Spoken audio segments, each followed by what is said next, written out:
lead of the season on the Miller Lite. First touchdown of the game. If you had Brandon Cooks on the bingo card, first touchdown of the season, congratulations. You are victorious, as are the Dallas Cowboys. 33-17. Cowboys go on the road against a very good defense and a playoff team from a year ago and get the victory to start the season 1-0. Zach Wolchuk alongside the Super Bowl winning scout, Brian Broaddus. We'll hear from Mike McCarthy. Dak Prescott, who's got his new big-time, highest-paid quarterback in NFL history contract. We'll also hear from you, your calls and texts, 877-881-1053 on the official postgame show of your Dallas Cowboys, brought to you by Pepsi, made for Cowboys watching. But much as the pregame conversation was, of course, Dak getting his contract done, CD got his deal done a while ago. That was the conversation all offseason after a disappointment to the Packers. But today, game one, to me, all about Mike Zimmer and an outstanding performance by that Cowboys defense. Yeah, now find a way to pay Parsons there, the way that he played. My the goodness. defense play. Yeah, great plan by Mike and the defensive staff. They were really dealing with, if you think about it, two really new corners because of Diggs missing so much time. And I don't think enough was made about Diggs, him coming back. Yeah, it was nice to see him. He was aggressive in some of the run game stuff that they were doing. The ball spilled, but him, a lot of focus on Carson and what he learned along the way. I think, to me, there's going to be days where he's going to be really, really good, and other days where, he's going to have to kind of find his way. But secondary, held up well. The quarterback for the Browns is not very good, and that's a problem. And for them, it's a problem but you have to take advantage of the teams you play. They were down offensive linemen. How many times have we gone into Cowboy games and talked about that the opponent's offensive line is handicapped in a way of they're down personnel, and not take advantage of that? The Cowboys have found a way. The question was going to be this year about how much depth did you lose? You lose Fowler, Armstrong. Who's going to be this pass rusher? You look at, of course, it's going to be Micah Parsons, but man, look what Tank was able to do today. A couple different times it looked like Oso Digizua got up the field. I think I saw Golston one time as well. There were pressures from Nealon. I mean, I know you and I work on the draft constantly.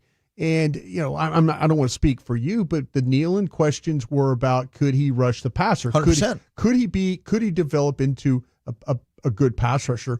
Tomorrow we'll get that tape, which will be a lot of fun. And you can kind of get an idea of maybe how some of the guys like Mozzie and others played inside. That's always a difficult thing for me to do off a TV copy, but sure. Promise, I'm on a ton of platforms tomorrow. I know we all are. And, we'll figure that out. But overall, when you look at Tank, Parsons, Overshown, credit to Overshown, with him, Britt Brown, for them all offseason, the work that those guys did to be able to get him healthy. He was dealing with the hip pointer and all, but for him to get out there and play the way that he did, I think speaks very, very well for the Cowboys and the young guys on defense they had today. Yeah, the closing speed that Overshown showcased, it is rare, it is special. According to Next Gen Stats, Cowboys 23 pressures, 6 sacks, and then a couple of takeaways. You had the interception from Eric Kendricks on a tip from Micah Parsons, and then the ball always finding Trayvon Diggs. Diggs, still your interception leader since 2021 with 15 total picks, and that is including, of course, he missed the final 14 games of last year. It's truly incredible. Number 2, of course, is teammate Deron Bland, who missed the game today, hoping the Cowboys can get him back around week 5. But, I mean, it's a sensational performance. You mentioned it. I mean, what DeMarcus Lawrence was able to do, 2 sacks today for him, and the way that now, Nealon, arguably 5 pressures. We got to wait and see that for sure. I saw the Fox broadcast noted that as well. What they were able to get from their rookie class today, Carson starting, Nealon out there, Cooper Beebe starting at center, Tyler Guyton, a couple of times, we were able to notice, Miles Garrett got the best in it, but big picture held up well. Yeah, that's the great thing about sitting back and watching. You could see how many times he was helped. The hands were a little bit of a problem. I mean, this guy is going to, we talked about it all week, the ability of Garrett to get as much ground as he does right off. And I'll say this, Dallas might have caught a break today playing the Cleveland Browns opening day. and I say this in a way of conditioning. There was times where Myles Garrett wasn't in there. Usually we see they had 49 sacks last year, and I think there were only 11 of those sacks where Myles Garrett wasn't on the field. But today it seemed like he was a little bit off and on. And so were you thinking about a couple of different guys went off field for IVs? Yeah, Brandon Cooks was one. Hendricks went off for an IV. Yeah, so but you mentioned linebackers too. I just kind of hearing, like I say, let me finish my thought. I'm sorry about the offensive line, but you might have caught the Browns in that where guys really haven't played a lot of football. The preseason football and stuff like that, getting in shape, and you might have caught Myles Garrett today in one of those times where getting in shape and not playing a whole heck of a lot. And they did a great job. They had a great plan. The kid, it was not easy. It's not going to be pretty. I guarantee you there are going to be some times you're going to look at the tape and go, oh no, that's. But hey, when you got Hunter Lipke over there, the tight ends chipping, the backs chipping, Zeke, Dowdle, those guys all stepping up and doing what they have to do. They had a really good game plan against this Browns defense. First half I thought was really good in that regard. Yeah. Second half, that tape's going to be a little ugly right there. Yeah, Cowboys offense certainly did struggle to really get anything going consistently in the second half. You build a big lead, are you going through the motions a little bit there? But, running game-wise, Ezekiel Elliott, 4 yards a carry, 10 carries, 40 yards, a touchdown, had a long and 9 in his return. You mentioned the pass blocking. I thought Rico Dowdle had a couple of really good pass blocking moments as well. Rico with 8 carries and 26 yards, averaging 3.3. So pretty good balance there. 8 carries for Rico, 10 for Zeke. As a team, they ran for just over 100 yards with 102, but probably playing one of the better run defenses that they'll see this year in Cleveland. So you hope that and with 2 young linemen, that will just grow and improve as the season goes along. Yeah, in the commitment to doing it, though. I'm saying when in that second half of that game, you've got to find a way to, whether it's the Dowdle and then it's Zeke or Zeke Dowdle and Vaughn, the most creative runs that they had today were the jet sweeps. The jet sweeps. They had Cooks with 1. CD had a good one. CD had 2. I think he had 3, and 2 of them were positive runs. So yeah, it's going to. They're going to need. It would have been nice for them to come out in that third quarter and really trying to establish some dominance, maybe running the football a little bit. I know it's going to turn into the stack box and all that stuff, but still, you would think that maybe that there would be some positive stuff with the offense in the second half, and just to really put this game away. They were very, in a way, I feel like a little bit fortunate that their defense played so well that it got them. You had one that was a punt return for a touchdown, but you got some fourth down stops too, where they're able to turn them into field goals. No doubt, and that really helped the cause. Yeah, 100%. The defense sealed it. I looked over at you and I said, one thing we didn't see from this team a year ago was you get into the fourth quarter and you're really able to just kind of grind it out, and put the game away with the running game, right? And had missed an opportunity with that, but hopefully again, offensive line learning to play together, that will gel and hopefully improve as the season goes on. But if you're looking at where this team can take steps, certainly that would be one for the remainder of the season. All right, let's pause 10 seconds to allow stations to identify themselves across the Dallas Cowboys radio network. You're turn it on, leave it on. Home of America's team is 105.3 The Fan. Go low, baby. KRLD-FM and HD1, Dallas-Fort Worth. An Odyssey sports station. Cowboys get the win in Cleveland, 33-17. Boy, it's always much better to do these after a Cowboys victory. And, of course, we want to hear from you. 877-881-1053, the number to call, the number to text, 877-881-1053. Seen a lot of people on Twitter asking, and I know we got a text from Dan in Philly as well, but man, the Jake Ferguson injury, we don't have a ton to update you on with that. I'm sure we will get more. I saw Nick Harris, DallasCowboys.com, said that he was just seen in a walking out of the locker room with an ace bandage wrap around his left knee, walking with a limp. Patrick Walker adds that there were no crutches. So, look. Hyperextension, sprain, maybe. I thought the way that he landed, it might have been a little bit of a sprain or hyperextension. I've reached out to people and that would know the situation. They're trying to clean things up after a game, and maybe by the time that we get on an airplane, those guys have a chance to sit down in their seat and they can text back and tell me what's going on there. Yeah, because, Big Biscuit, man, that would be a massive loss. Hopefully that's something where even if he has to miss some time it's not a lot. Certainly a key cog to this Cowboys offense. And then you look at your depth at tight end. Now, all right, Luke Schoonmaker, you're going to need to step up. John Stevens not available today with a hamstring injury. Yeah. Brevin Spanford, the rookie, was playing today. But, yeah, that would be an interesting development depending on the severity of that Jake Ferguson injury. That's something, I mean, we were all super excited about him taking. He took a step last year, but maybe getting into that, top 5 elite tier of tight end potentially is one of their best weapons behind CeeDee Lamb. But, hey, this time last year, we were like, where the hell is Brandon Cooks? How about Brandon Cooks getting into the action? 4 catches, 40 yards, a touchdown, had 7 targets, second most on the team to CeeDee Lamb, who had 10. And, probably helped that when you didn't have CeeDee and Oxnard, Dak and Brandon Cooks certainly able to build even more of a rapport. Yeah, when you have guys like Brandon Cooks, he has become a really nice red zone player for you. The touchdown he had was just outside the red zone at 21 yards. But when there's some creativity for you down on the goal line when you get combination routes, and then somehow you get Brandon Cooks matched up against Thornhill, the safety. Thornhill can't take him. So I guarantee when you go back and watch it, there's going to be some picks, some rubs, and then all of a sudden he's just going to blow by Thornhill there, and Dak read it all the way. It was a max blitz, it looked like to me.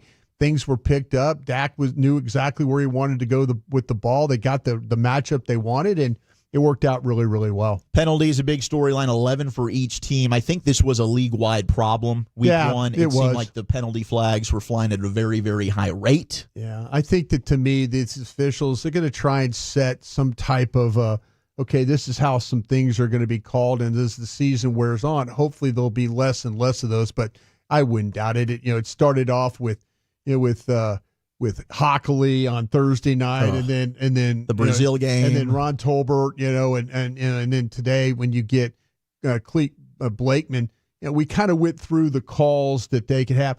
I'll tell you something though and I hope this is something that maybe will help Mike McCarthy. The fact that you have a kicker that can make a 67-yard field goal, what a weapon! And you've got to, if you have that kind of confidence, which Mike does, make sure he gets the opportunity to kick that. Don't let the play clock get out of hand. That's all game management stuff right there. Somebody in the box needs to be screaming that, hey, it's running, and he could call a timeout. Because you would hate to be in a really close, tight game. That field goal matters. And that field goal, all of a sudden you're taking points off the board when this guy knocks it home from 67 yards.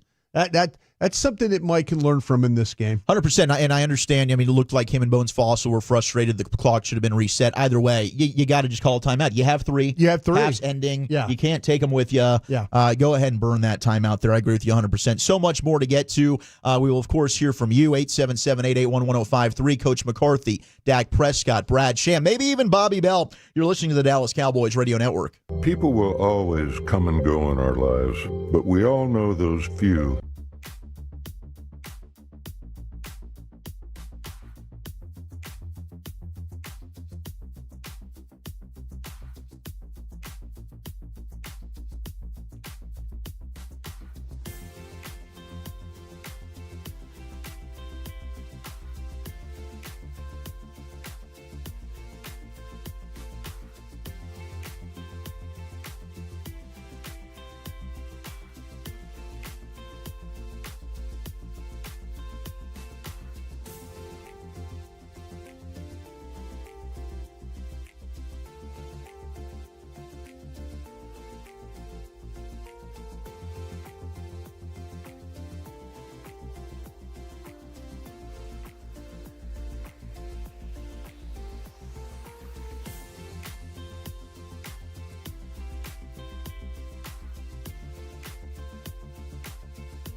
Star World Casino and Resort, proud to be the casino of the Dallas Cowboys. Please game responsibly.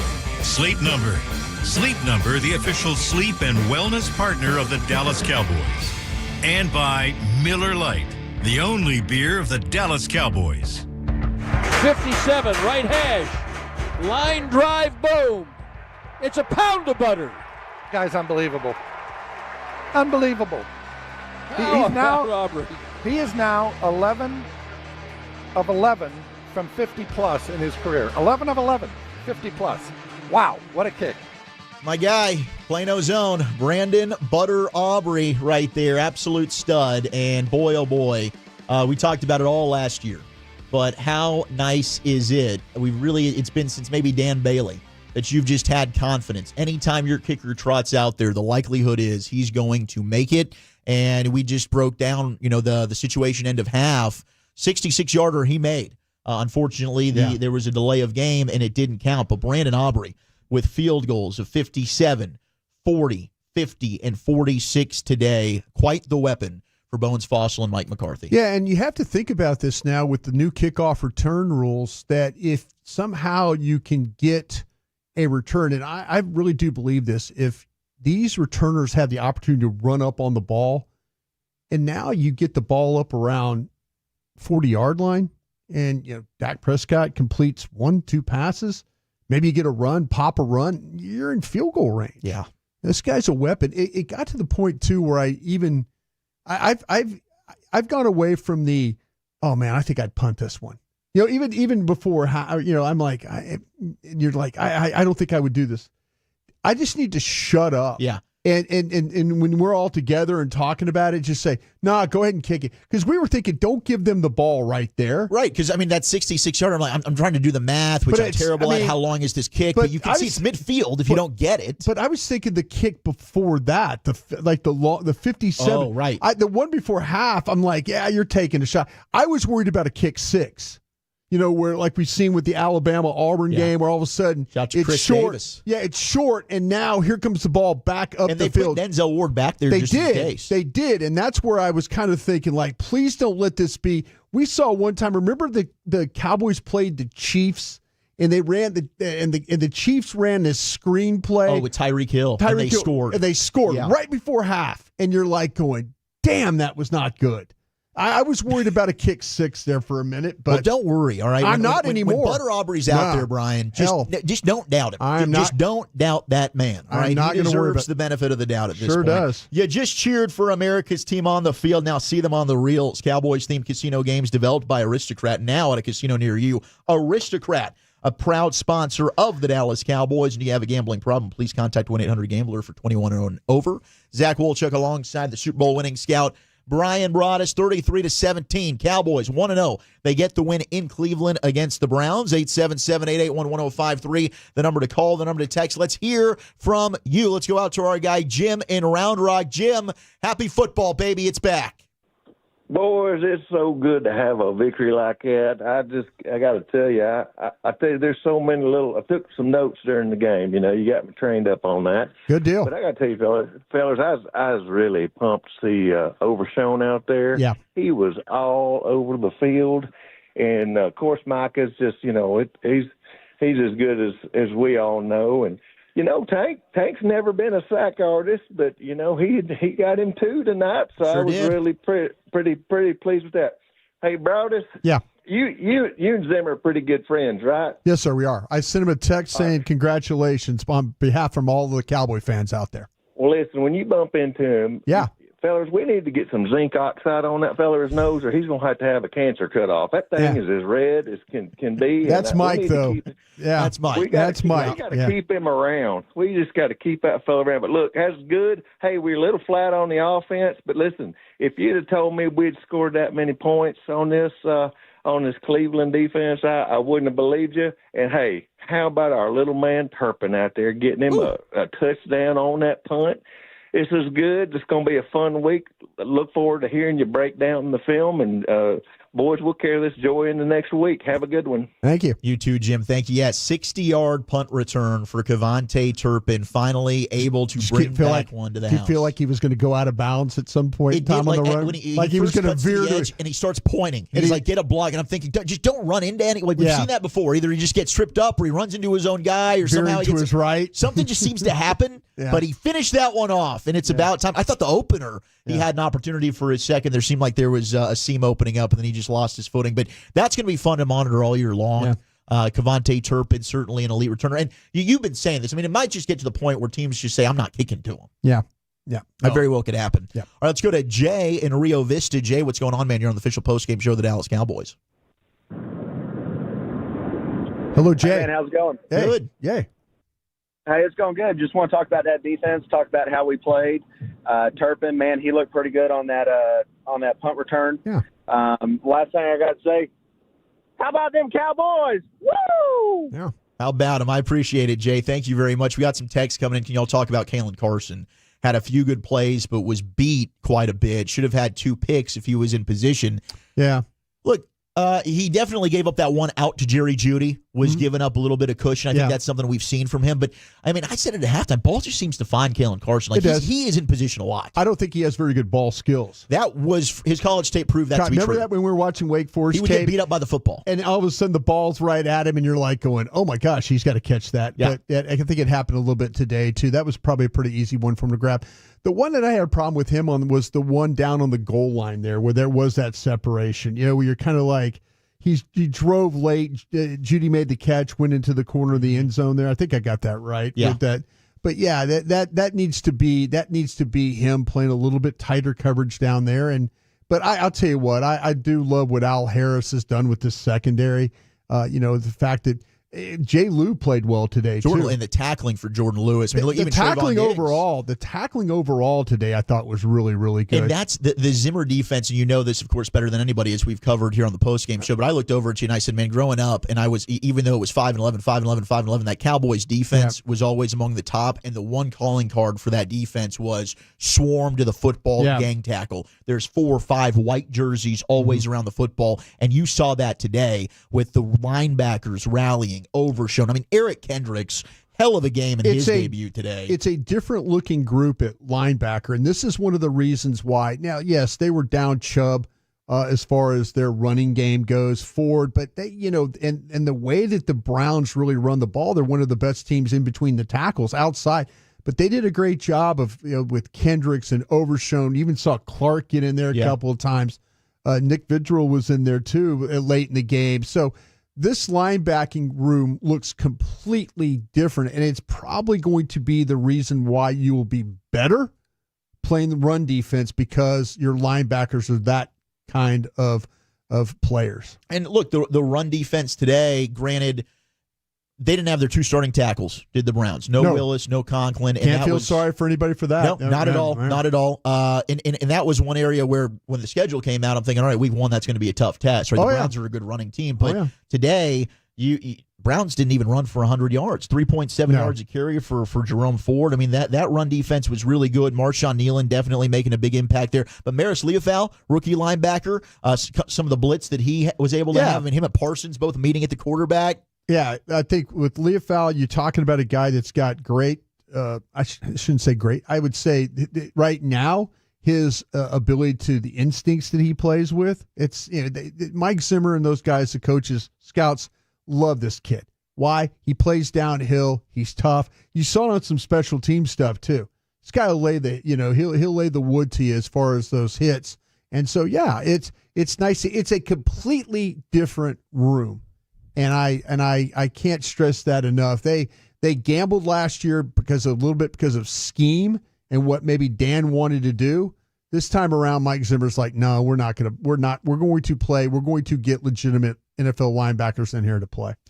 Calvin Watkins of the Dallas Morning News reporting that Jake Ferguson had said he's going to get an MRI tomorrow on the left knee. There you go, yeah. It was wrapped in ice as he left the locker room, as we mentioned earlier. He's hoping it's just hyperextended. Yeah, that's kind of where I was thinking. The way it came down, hopefully I'll get an update when these guys get on the bus or get on the plane, and I'll get that out to you as well. But the MRI, you knew that was going to happen.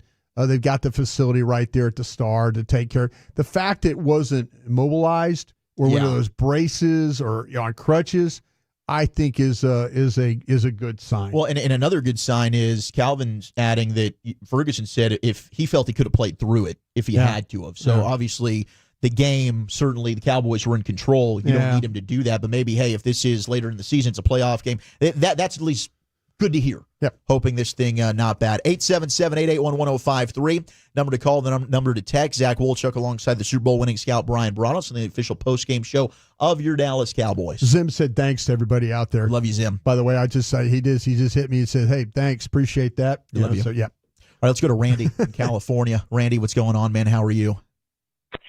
I'm doing great, thank you. I just want to get into it real quick. I appreciate everything you guys do. You guys are putting a lot of work, Bryan. I think you're probably the most hardest working person on this planet. Thank you. The defense was it was nice, but I know the Browns struggled on offense, and that was their big concern. They were missing a lot of people. I understand that. So the defense did look nice. Yeah. And just like in the NFL, you take advantage of whatever you can because no one feels sorry for you. So Amen. I appreciate that. Amen. And my only thing was, I don't know why Zeke, and he looked okay, but I don't know why Deuce is not getting enough touches. Like, even when they're in 12-man personnel, I'm like they can't come up with a package just to hand in the ball. Because, in my personal opinion, I think Rico Dowdle is the best running back they have, but I think Deuce is the best rusher, if that makes sense. I will let you talk on that, and appreciate everything you guys do. Thank you. Yeah, I mean, Deuce just got 1 carry for 4 yards today. Yeah. And we broke it down earlier. Zeke with 10 carries, Dowdle with 8, and then Deuce getting the mix in there with 1, and then they did the end around stuff with Lamb with 3 and Cooks with 1. But I'm not going to slam on Zeke today. No, Zeke looked good. I'm not going to slam on him. And he looked good in all 3 phases: pass blocking, receiving. Yeah, and there was some. If you told me that Zeke would be the third back and would do exactly what you talked about, the screen game, love a good screen game, by the way. The screen passes, the third down passes, the blitz pickup stuff. If that was Ezekiel Elliott's job, I would be totally okay with that. But I can't be critical of Zeke today, especially in the first half of that football game. Ran the ball tough. He did. Ran the ball. He showed a little burst, showed a little explosiveness to his game. And, they kept him in bubble wrap really the whole training camp. And so, but I get it. The caller, I understand. I want more explosive. You're going to have to run the ball better in some of the, when that lead turned to what it was when it was a 27-3 or 10 or whatever it was, I'm sitting there in the third quarter like, okay, let's line this thing up and just start coming off the ball and just try and find a way to and be a little some creativity with it. We saw some of the jet sweep stuff; those were really their best plays. But you didn't see anything that in the second half that gave you a lot of that. Okay, I watched the Houston Texans today against the Colts. That thing got tight at the end. What did they do? They handed the ball to Joe Mixon. He took over, and he just turned. And then they kill the game. They got a first down that ends the game, 29-27. That's ball game right there. That's what I've liked to have seen from the Cowboys when it got up to that lead. And Dak wasn't as accurate as he needed to be in that. The slant pass. Second half was. Dak was very off. The offense in general. Yeah, it was. It was kind of like McCarthy was in that mode of like, okay, what play can I call to kind of not F this thing up for the defense they today. really didn't even run a lot of plays. It was a lot of. It was kind of like the Browns' offense in the first half, where it was kind of 3 and out. They had good field position off of the turnovers, so they kicked field goals and got points. Right, but they didn't do much. I'm with you. That's definitely an evolution with this offense, and hopefully Guyton, Beebe, you're working 2 rookies in. Again, that's something that we see improve and take strides moving forward as the season goes along. 877-881-1053 through the number to call, the number to text. I'm with you. I mean, maybe we do get some more Deuce Vaughn packages there. That'd be nice to see. Cowboys run a lot of screens today too. Maybe that's to mitigate some of that pass rush. I'm just telling you, they were worried about the pass rush. Heck, coming into the week, you watched the tape of last year, and that's maybe last year's not this year. Yeah, but the Cowboys, I'm really looking forward to seeing how they were able to handle other than that one sack, that I didn't feel like Myles Garrett. He had some rushes. He never took over the game. But I guarantee you, you're going to watch this tape, and that young rookie tackle Guyton is going to look like he got caught in a revolving door. Had his hands full. He's just getting knocked around all over the place. But hey, he battled. And he didn't kill you in this game. So that's something you got to give him credit for. All right, let's sneak one more call in here before the break. Let's go to Taylor in Royce City. Taylor, what's going on, man? I love to win, but I don't like being negative, but I do have a couple of things. One, they need to do better on tackling and penalties, because Parsons should have had at least 5. I know he's one of the best, probably the best at pressure. He should have had at least 5 sacks. And the other, I just hope that the media or NFL Network or ESPN, I hope they don't say, oh well, they didn't have everybody, and so maybe when they play Baltimore in the third, on the third week. You got the Saints next week. That's Saints. I love playing games. I love playing games like that because it can show how good we really are. Right. Sure. And another thing, I was hoping he'd go for his 71 yards just to see if he could beat Tucker's.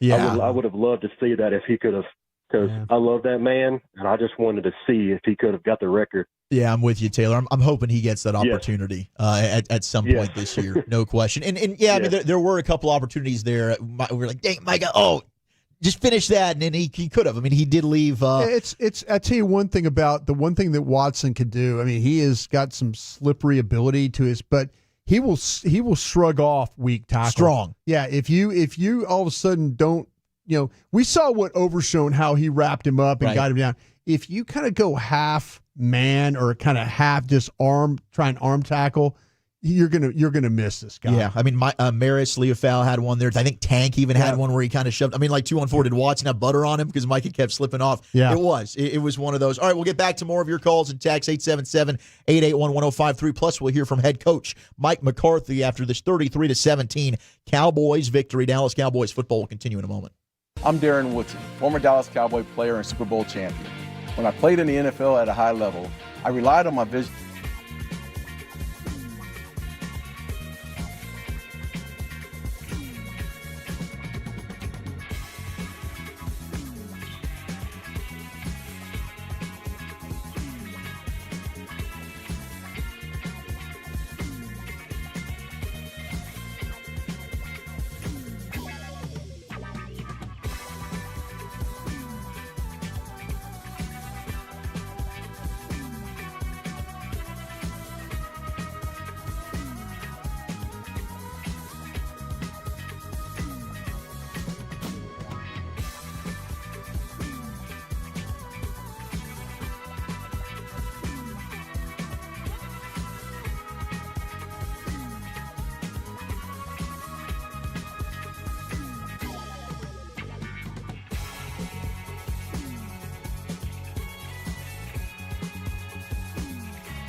designs to choose from. With Cowboys plates starting from only $50, what are you waiting for? Visit myplates.com today. That's myplates.com. Back to throw Watson on third down. Pressure up the middle of the line. Parsons has him now. Good coverage, because that was one where he was looking around. Yeah. And Parsons, who was close to play before, breaks through for his first sack. What a day for Micah Parsons. According to Next Gen Stats, 9 pressures, had the 1 sack on 46 pass rushes. He was outstanding. The entire Cowboys defense was brilliant today as they get a 33-17 victory on the road in Cleveland to start the season 1-0. Zach Wolchuk alongside the Super Bowl winning scout Bryan Broaddus here on the official postgame show of the Dallas Cowboys, brought to you by the National Medal of Honor Museum. Join the mission at mohmuseum.org and AT&T, the official 5G innovation partner of the Dallas Cowboys. Hey, Brad, it's nice to see that home team, road team can't block very well. How about that? Road game can't block very well. What you mean, the Cowboys? No, I'm talking about road game. The home team. I was just making fun of it. You're talking about home games, road games, and all that stuff. Yeah, they struggled on the road. Yeah, that's what I said to McCarthy on the pregame. You know, I understand their record was not good on the road last year, but I never saw the road beat anybody. Road didn't beat anybody. Road couldn't block today, right? No, road did not. Road did not. Road ran into submission. Now look, and I said this during the broadcast. Sure. In fairness, they're down their best 2 tackles. Yep. The quarterbacks barely played in 2 years. They're down their top 2 running backs, and they were playing a defense that might have been a little better than some of us knew. That's why I'm not really worried about the Cowboys' lack of offensive production, because in the second half especially, because that's kind of what you expect from the Browns. The number 1 defense in yards and third downs last year, and tremendous secondary. I just thought Dallas played the way it had to play, but the story is the defense, for crying out loud. Yeah, absolutely. The story of the defense. How about a room full of linebackers that can run and close ground, make tackles, play well behind the line like that? You know, and I don't know how much Clark played. I'll see the play sheet later, and I don't even know how many snaps Leofau got. Probably a lot, but I know that Kendrick was everywhere, and Overshown was everywhere. Top 2 tacklers for you. Yeah, Kendrick's a marvel because he's 10 years in the league, and you could see it, Bryan, in minicamp. I remember talking to him before they ever went to Oxnard. He made a play, diving, full out, fully extended, knocked the ball down, and I remember talking to him that day and saying, "Aren't you 10 years in the league? Are you allowed to dive like that?" And he's got, when you do talk to him, and people, by the way, shameless plug, can talk to him tomorrow night because he'll be on the Cowboys Hour. There we go. At Sidecar Social in Frisco. But Kendrick's, for a 10-year guy, he's just got such zest for the game, and you can see where a DeMarvion Overshown and a Maris Leofau and Damone Clark can get so much from playing with that guy.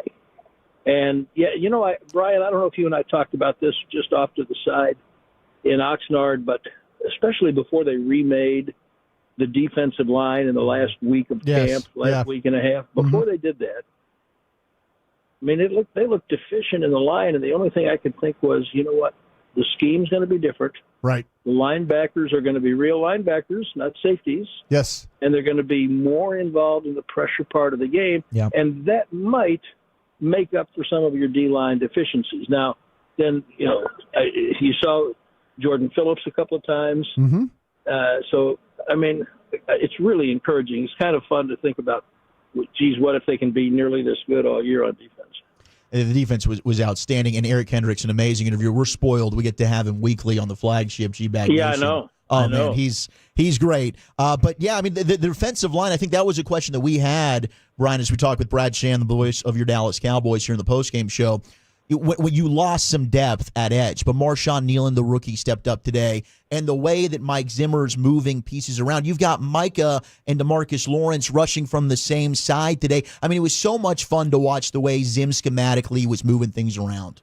And that's just the start. But, Zach, I feel like Bryan and I do this every year, several times a year. We just have to stop and say, people, please do not underestimate DeMarcus Lawrence. Yeah. Please, please don't overlook what a tremendous football player he is. And today was a great example. Someday he won't be here anymore, and they will miss him. I mean, what a leader, and what a tremendous game. And because of his versatility and Parsons' versatility and a little bit of Golston and certainly Nealon, they can do, Zach, what you just talked about. And that will cause people some extra time in practice and film watching. Yeah, Brad, I mean, I'll tell you this, just TV watching today for this thing, I kind of felt like Oso Digizua played well. When and it's not going to show up on the stat sheet, but there's a lot of games and stuff going on, and a lot of like, okay, this guy's got to get picked, and this guy, when you're moving guys around, you need others to kind of like play. The fact that Zimmer put Parsons and Lawrence on the same side, so if you do that, you got to have somebody on the other side that can kind of handle things. And I kind of felt like with Osa that was something that watching him play, I felt pretty good about that. 100%. He's a really dynamic player. It doesn't get credit for it because it's, unless you're Aaron Donald or Randy White, that's not a position where you get a lot of that. But that's the beauty of this sport. You cannot pick up a stat sheet. I don't care if it's next gen or done with a chisel on flint. You can't pick up a stat sheet and know what happened in the game. You have to watch the game, and you have to watch the tape. And when we watch tape tomorrow, we will see exactly what you're talking about. How many times does a guy like Odigizua not get a statistic, but he creates a tackle for another player? Right. How about that kicker, Brandon Aubrey? My goodness. I don't know if you were kind of hoping to maybe even see him get to try that 71-yarder, because I'm not putting it past him. He could have made it. Kind of. First of all, he had the record tying at 66, and then I don't know what in the world they did with the tie, with the extra timeout. Yeah. And then I really wanted to see the 71-yarder. Yeah. I don't know if it was Bobby or somebody tweeted, I guess no sense risking a groin injury. Yeah. That's not a strain for Brandon Aubrey. Yeah. He just go out and swing his leg and probably make it. Yes, I was disappointed, and I predict that before this year's over, he'll hit from 70 or 70 plus. Brad, I didn't need you to do the kick six replay of the Auburn-Alabama game. I didn't need that. Brian's so nervous about that. I'm so nervous about that kind of stuff. When the 67, I'm like going, my God, he made that. And you're thinking, all right, who is responsible of the 26 coaches to watch the play clock? Brad, could you tell what happened on that? I know that they were asking for it to reset. I know you're doing a million things trying to do the broadcast, but Bones was going crazy. Yeah, trying to get it reset. Yeah, and the only play, I'm going to change directions. The only play that was crazier than that was the 6-down touchdown that the Browns got. What? Yeah, what happened there? Did they lose? They threw the ball to the corner for incomplete. Was that on 4th down? And then they said the third down play. Right. I thought had made the first down, but the chain said 4th down. Right. And they ran a 4th down play. Right. And the 4th down play they ran was they really flushed him. Fade. And that was incomplete. Right. And then comes the referee and says, well, no, actually, they made a first down but 2 plays ago before they just did that snap. So we're going to go back and give them the first down. You remember the playoff? I know you do. The playoff game in Seattle, Romo dropped the wet ball snap. Right. And Witten had a first down. Had a first down. And then they overturned it. They overturned it. And they overturned a mark on first down. You never see that. Nope. This was the first cousin to that. I just have never seen. The ball was snapped. How are you saying, well, never mind that. Let's go back to the play before, and we think we didn't get that one called right. So that was actually a first down. And so this play they just ran was actually, forget about the incomplete pass because that never happened. But this last play they ran, that was the first down play, so now it's second down. What? That was crazy. It was. It was nuts. Brad, any final thoughts before we let you out of here? Yeah, I mean, I am curious. Bryan and I say this, Zach, every week. Yeah. We'll get the tape tomorrow. We will. You know, I know Guyton had some moments. Yes. With Myles Garrett, and everybody who meets Myles Garrett is going to have some moments. Yes. I have a feeling it wasn't that bad, and I think their running game will be better. But mainly it's the defense. That's just so encouraging. Yes. To see that defense play that way. Brad, thank you so much. Safe travels home. We'll catch up with you again next week at AT&T. Yes, sir. Yes, sir. Thank you. There he goes, the great Brad Sham, the voice of your Dallas Cowboys, after a 33-17 road win in Cleveland over the Browns. Yeah, I was like, I'm glad I had like the pencil, the eraser, and all that, taking notes because I thought it was fourth down. I thought that was Dallas's ball because I was following along, and then on the system we have where it's from the league, and it just was, it said fourth down, and I don't know. I mean, here's Blakeman, and they changed it all up. Probably got buzzed down. That a lot of buzzing down going on. He's about to give us a heart attack over here. He was a couple of times. Oh man. We also have Brandon Cooks, who was fantastic. His last 4 regular season games for Brandon Cooks. Shout out to Brandon Laurie. I just saw this on the Twitter. 7-1 when he scores a touchdown. Well, hey, let's keep that going. But 17 catches on 25 targets, 153 yards, and 4 touchdowns. The Archer. Pretty removed from why is Brandon Cooks not getting involved in the offense? They found a way to make that happen, and he had the 1 touchdown today from the receiving corps. CeeDee Lamb, of course, 5 catches, 61 yards as well. All right, a lot more to get into. Zach Wolchuk alongside the Super Bowl winning scout Brian Broaddus. We got the phone lines full. Appreciate you all waiting patiently as we caught up with Brad there. 877-881-1053. Well, we will hear from head coach Mike McCarthy on the other side as well, and they get back to the phones. You're listening to the Dallas Cowboys Radio Network. Picture this, the perfect summer barbecue.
Pepsi, made for Cowboys watching. Buffalo Wild Wings. Ford, your North Texas Ford dealers. Ford is the best in Texas. And by DallasCowboys.com. Keep track of the boys with daily podcasts and up-to-the-minute blogging at DallasCowboys.com and on the official Dallas Cowboys app. Watson 2nd and 7 at the Dallas 23. Back and looking. Throw. It's a tipped interception. The ball went through. No, it's on the. Is it intercepted? No, he got it. Yeah. He got it. That one is going to be picked off by Trayvon Diggs after it went through the hands of the aforementioned Elijah Moore. Oh. Well, what do you know? Trayvon Diggs comes back from an ACL injury, and in his first game back, there's an interception for Trayvon Diggs, the interception king. And looking forward to getting Deron Bland back as well. But Kalen Carson, seatbelt, the rookie, on Amari Cooper today. 2 catches allowed, 16 yards, and a couple of pass deflections as well. Certainly a good debut for the rookie Kalen Carson. We'll get back to the phones in just a little bit. We'll also hear from Mike McCarthy, but right now joining us from Cleveland is our Cowboys insider, Bobby Belt. Bobby, happy victory opening week, and what were some of the things that stood out to you from being there at the game? Yeah, I think that, the big thing to me was that the linebacker play is just a revelation right now. The things that Eric Kendricks and DeMarvin Overshown are able to do for them, at the linebacker spot, that clearly just looks like it's going to be something that's much improved over last year. Bobby, when you the young rookies, the offensive linemen, I know we're going to get the tape and stuff tomorrow and kind of go through that, but how did it look from the press box seat live? Did it? I know you had your glasses on, the tackle and the center, and how did it look live? Is there stuff that we missed on the TV copy? Yeah, so I don't know what you guys took away from it in terms of with the offensive line play. I did think that the left tackle had some struggles. Sure. I thought that there were a couple different guys, which is to be expected. This is a guy who played right tackle last year, is moving over to left, is still using, learning how to figure out to use all of his different tools. And he's going up against probably the most technically advanced defensive lineman in the NFL. And so that's going to present some challenges. But I thought he battled. He didn't get down. There wasn't a lot of head hanging. There wasn't a lot of clapping, when you mess up a play or whatever else. I hate that clapper. But, there were a few different times where, he got beat or there had to be, a quick throw. But overall, I thought that Cooper Beebe, from everything that I could see, didn't seem to have any big issues. And so Beebe, to me, I think, had played better, more sound. We didn't have any snap issues, obviously. That was a big positive. But I would say that, I think when we go back and watch it, we'll see, okay, good learning experience for Tyler Guyton. Hey, Bobby, real quick, I don't know if you bumped in anybody. Injury, I know we're kind of maybe hearing a sprain, a hyperextension, anything with Ferguson that you got before you got on the bus? Nothing specific yet. I'm reaching out to a couple different people and working on it, and hopefully we'll have a little bit better of an idea. Yeah. And if I hear something, then I will get it to you guys. Appreciate you. I assume it was a very happy Dak Prescott. Yeah, no, it was a very happy everybody. I think, and everybody inside the locker room, I think when it came up, how do you feel about Dak getting this contract? There seemed like genuine happiness across the board from DeMarcus Lawrence, Micah Parsons, CeeDee Lamb, everybody. So I think that it was a day of universal good news for everybody because that's a locker room that really supports their quarterback. Bobby, the running game in the second half, it really wasn't where it needed to be. First half, did you kind of take something from that maybe you could build on going forward? Yeah, I think that there was it's again, we'll have to go back and look at the tape to see some of the specifics, but I thought second half the offense in general, I kept waiting for that put them away drive. Yeah, the finish them off drive, and it wasn't clicking into place. And so, it's something that naturally, when you get up big like that, I think tends to kind of get into a little bit of a lull or, those sort of things can happen. But, no, I thought the running game was impressive. I thought Zeke showed, some juice is still left there. He talked about it, post-game, how he felt like, week one he always feels pretty good, but, definitely feels like he's fresh and that he's ready to go. And there were things that I thought you're always going to get the physical aspect of him and the way that he can, drive forward and is always falling forward and always willing to kind of dole out punishments to defenders. But I thought specifically some of the stuff watching him, get out in space and, use some nimble footwork. That was all impressive. And in general, I think that there was a lot you could build off of the run blocking. I was really fascinated by how much they were going with, Schoonmaker and Span Ford and Lipke and how heavy their sets were in those run games. But I mean, look, Cleveland's a very good defense, and I think that they felt like they were going to need to, mix and match some different things and try some stuff out. But overall, I thought, there was a lot of positive takeaways, not just for the offense, in general, the passing game, but the running game specifically there in the first half. Bobby, anything else before we let you go? Just that I love you all. We love you more, man. Safe travels home. There he is, our Cowboys insider, Bobby Belt, after a 33-17 Cowboys win over the Browns, brought to you by WinStar. As the casino of the Dallas Cowboys, WinStar knows what it means to be a star. With over 10,000 of your favorite electronic games, the all-new two-story WinStar Spa and Cascades, their luxury pool complex. WinStar really is the place to feel like a star. Please game responsibly. Zach Wolchuk alongside the Super Bowl winning scout, Bryan Broaddus, here on the official postgame show of your Dallas Cowboys. And here was your victorious head coach after the game. David Moore, Dallas Morning News. Just the thorough nature of this opener seemed across the board, just the game you played overall. Excellent win, especially going on the road, coming up here with a great football environment. So, you felt good about your prep coming into it. I thought we started the first half. Thought we played well. Did little things. Second half was sloppy. So, good win. Anytime you win by 3 scores, and you have a lot to correct. So that's where we're at. But, we talked about being a better road team, and we got off to a good start. All right, so 4-star Telegram. Okay. Clarence Hill. Oh, wow. Did it. Clarence Hill, All City, Dallas. Before the game, you had some news, and just talk about how that was a distraction, not a distraction, how Dak just handled that, and then to go into the game and get that kind of news, and what that means for that to get done with that. Yeah, definitely. Just so happy, so proud, of Dak for, getting that contract done. Obviously, very exciting for us as an organization. I mean, that's a big move when you can, lock up your quarterback, your future for that many years. So, but the timing was different, and I think he handled it just like you think he would. We meet 15 minutes after he arrives at the stadium, so we had a normal meeting, spent probably 3 to 4 minutes, congratulating him on the contract, because that's something that you make sure that you celebrate for the individual. And then I thought he was locked in today. I thought he was normal in his approach and so forth. So, which that's what he does with everything. Talk really ramped up the last couple of weeks. Say it again. Talk really ramped up on the contract the last couple of weeks, and certainly stuff in the media. Did you worry about the team being distracted by that going to the season because the opener was so important? Well, we have a little bit of experience with distractions, so we're working through those and building off our history. No, I think it's just like anything. We all understand there's a personal side to this, but professionally, I thought the team as a whole did a really good job coming into this. But it looked like September football out there. So, and that's where, as a coach, the sloppiness and some of the things that happened in the second half, we got to be better than that.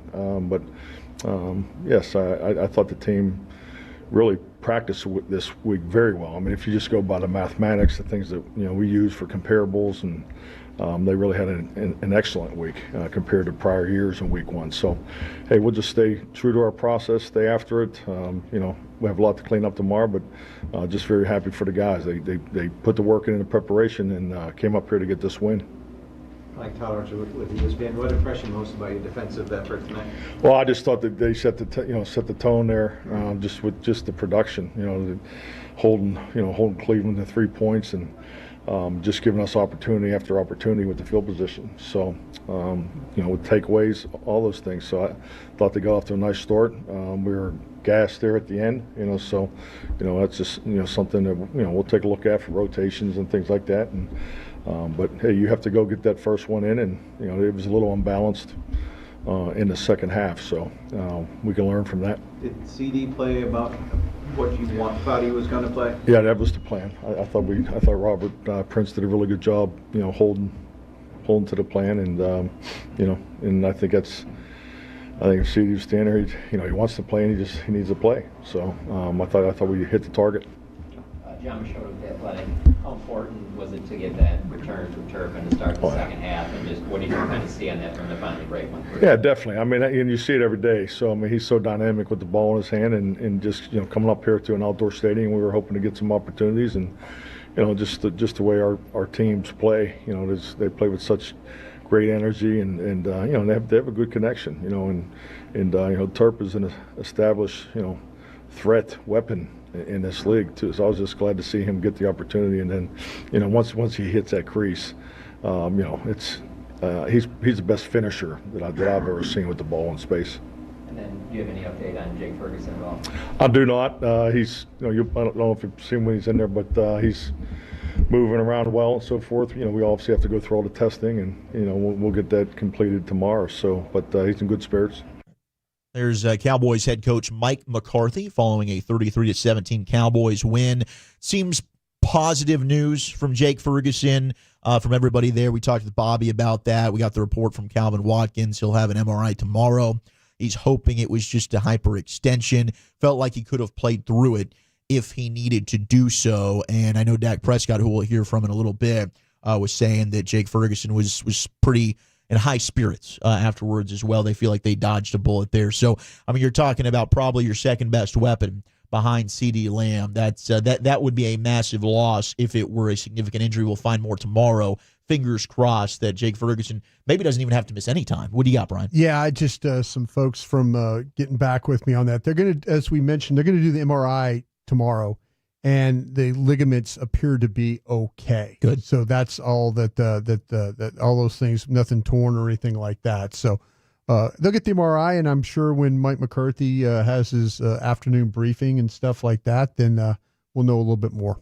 All right, let's go ahead and pause 10 seconds for station ID across the Dallas Cowboys radio network. You're turn it on, leave it on. Home of America's team is 105.3 The Fan. Go low, baby. KRLD-FM and HD1, Dallas-Fort Worth. An Odyssey sports station. 877-881-1053, the number to call, the number to text. I know we've had a lot of you waiting very patiently. I promise you, we will get to your calls first thing on the other side. We'll also hear from your quarterback, Dak Prescott, now the richest man in the National Football League and a victorious quarterback today. Dallas Cowboys football will continue in a moment. Is your workplace on top of its game? For over 100 years, Pollock Aurora has been taking care of business, improving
chasing him out. And down he goes. Lawrence got there first. And Lawrence has had a phenomenal game, along with Parsons. Second Dallas sack of the day. Boy, he sure did. That was one of 6 sacks for your Dallas Cowboys today, and Tank Lawrence with a couple of them. And boy, he could be in for a special season, as the way Mike Zimmer is moving things around. And now you've got, we mentioned it, Mike is rushing on the same side with Lawrence. You're able to just get plus matchups that way with everybody slanting your protection. It was just beautiful to watch Tank today. 8 total pressures, 2 sacks across 39 rushes, tied for the most he's had in a game since Week 5 last year against the New York Giants, when I believe he was our player of the game in that one, Bryan. Yeah, and it's you got to take advantage of these teams that don't have all their offensive linemen. That we always say this: don't feel sorry for anybody in the National Football League. If somebody is down 1 starter, 2 starters, have all their starters, they're going to play against better offensive lines. But I think that there's been, and we've all been through this with them. There's been times where the Giants had 4 starters out in the offensive line, and next thing you know, Eli Manning's throwing for 400-something yards in a game that they win. There used to be a time where they wouldn't take advantage of these situations, and today they did. They took advantage of a quarterback that looks broken. They took advantage of down offensive linemen, and they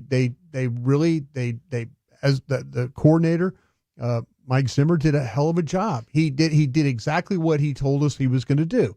He's going to move that guy around. He's going to find spots for him. The fact it is, though, that others came along with him today. Mm-hmm. Tank came along with him. Kendricks came along with him today. Those are the encouraging things, that it's just not about Micah Parsons, at least for 1 week. It's not about Micah Parsons. It's about a team that played really, really well against an offense that needed to have its butt kicked, and it did. And it's also things that don't show up in the box score, like Micah over DeJuan Jones, and then you get a false start penalty when Browns are in the first quarter, about to go forward on 4th and 2. Now it's 4th and 7. Now you send the punt team out. Yeah. Yeah, that's the thing that Micah can do, and the others. And the linebacker room we mentioned is so much better. Yeah. Wilson laid a couple of big hits in the middle of the field. He sure did. And so that's what you need to have. Hooker, Wilson, those guys, play well in the middle of the field. Linebackers playing well, guys to find that rotation of the guys that you're going to go in battle with. Because, like I say, there's going to be better offensive lines down the line, but you will, if you keep having success like you are, that will bode well in the future. Zach Wolchuk alongside the Super Bowl winning scout Bryan Broaddus, the official post-game show of your Dallas Cowboys. 33-17. Cowboys get the win on the road against Cleveland. They're 1-0. They return home to take on the victorious New Orleans Saints. Noon game. Next week at AT&T Stadium. Yes, sir. 9 a.m. pregame, noon start. We'll have the postgame until 6 o'clock. We'll get to Dak Prescott in just a moment, but I promised we will get back to the phones, 877-881-1053. Let's go to our buddy Polo in Garland. Polo, what's up, man? What's going on, y'all? I actually lied to you, brothers. Remember, I told you I wasn't going to call during the Cowboys season. I really didn't care this year, but I lied. I'm glad we won, but I'm not overly impressed, because wait till we start playing teams that actually got 2 receivers and a tight end and a running game. I want to see what we do against Alvin Kamara next week, because he's a good receiving running back and a good, dual threat running back. Mm-hmm. And as far as the defensive backs, I'm glad our boy, held up against Cooper a little bit, even though Cooper did drop that one bomb. Yeah. He did get bombed. Now, Broaddus, I told you a couple years ago. You told me also we're going to call into these shows anymore. So should I believe you now? You told me you weren't going to call in anymore. You said you were done. I know that, Broaddus. Let me tell you this, though. I told you a year or two ago. I said your kicker is one of the most important people on the team, because it could be a tie game, 6-6. Or to go up 6-7, you go a touchdown, you got to get the extra point. Sure. Yeah, I'm talking about kicking 60, 70 yards field goal. What has the NFL come to? And I want to get your thoughts on this too, Broaddus. What's up with the team owners going for more money versus instead of having that 4th preseason game? Because all these teams coming out rusty. And the Cowboys, ever since we had Terrence Williams, we still ain't developed a good, dependable number 2 receiver. So tell me what's up, Broaddus. I love y'all. I'm talking to y'all Friday. Bye. Thank you, Polo. He told me he wasn't calling in anymore. I know, but he had enough. Just when you think you're out, they pull you right back in. Yeah, they pull you right back in, I guess. I will say this. This is what's going to happen in the NFL next year. teams are going to look at these preseason games, and it's going to be just for the young guys, the 3s and the 4s. Those are the guys for roster Starters spots. just aren't playing anymore. The starters aren't going to play. What we're going to do is we're going to keep working. You're going to keep working for games where you have these practices, where you get to work against joint practices. Joint practices where you get to work and you get to control the environment. You get to control. I think that when you look at, there are some teams that put up some offense. I saw numbers. I don't know if I didn't get to see every single game today, but I was just curious though. There were some teams that did put up some offense. Well, the Saints certainly did against Saints, the bad Carolina Panthers was bad, team. yeah. Sam Darnold and the Vikings were able to put up some points. At Seattle one put point, up some points. He was the Bucs. 10 for 10 at one point, Sam Darnold was. So, but you will see. It looks like Matthew Stafford might have hurt his knee or his ankle here. He's going to walk this thing off because when he gets at this place, he just plays. He'll play with separated He is shoulder. so tough. He is one of the more underrated quarterbacks just in general, in my opinion. But I will say this, though. These teams are going to figure out ways to get more preseason work, and that it's going to come through these joint practices, and hopefully the rust won't be the case anymore. And, I do like Brandon Cooks as a number 2 receiver, but to Polo's point, didn't develop Brandon Cooks. You brought him in. So we got to see, how does Jalen Tolbert play the remainder of the season? Puka Nakua's hurt Jalen too. Brooks, how's he looking? Ryan Flournoy, the rookie. I don't think you'll see much of him this year, but down the line, certainly a couple of players to watch, Polo, when it comes to developing some of these number 2 receivers. All right, let's go to Hakeem in Frisco. Hakeem, how you doing? You're on the official postgame show of the Dallas Cowboys.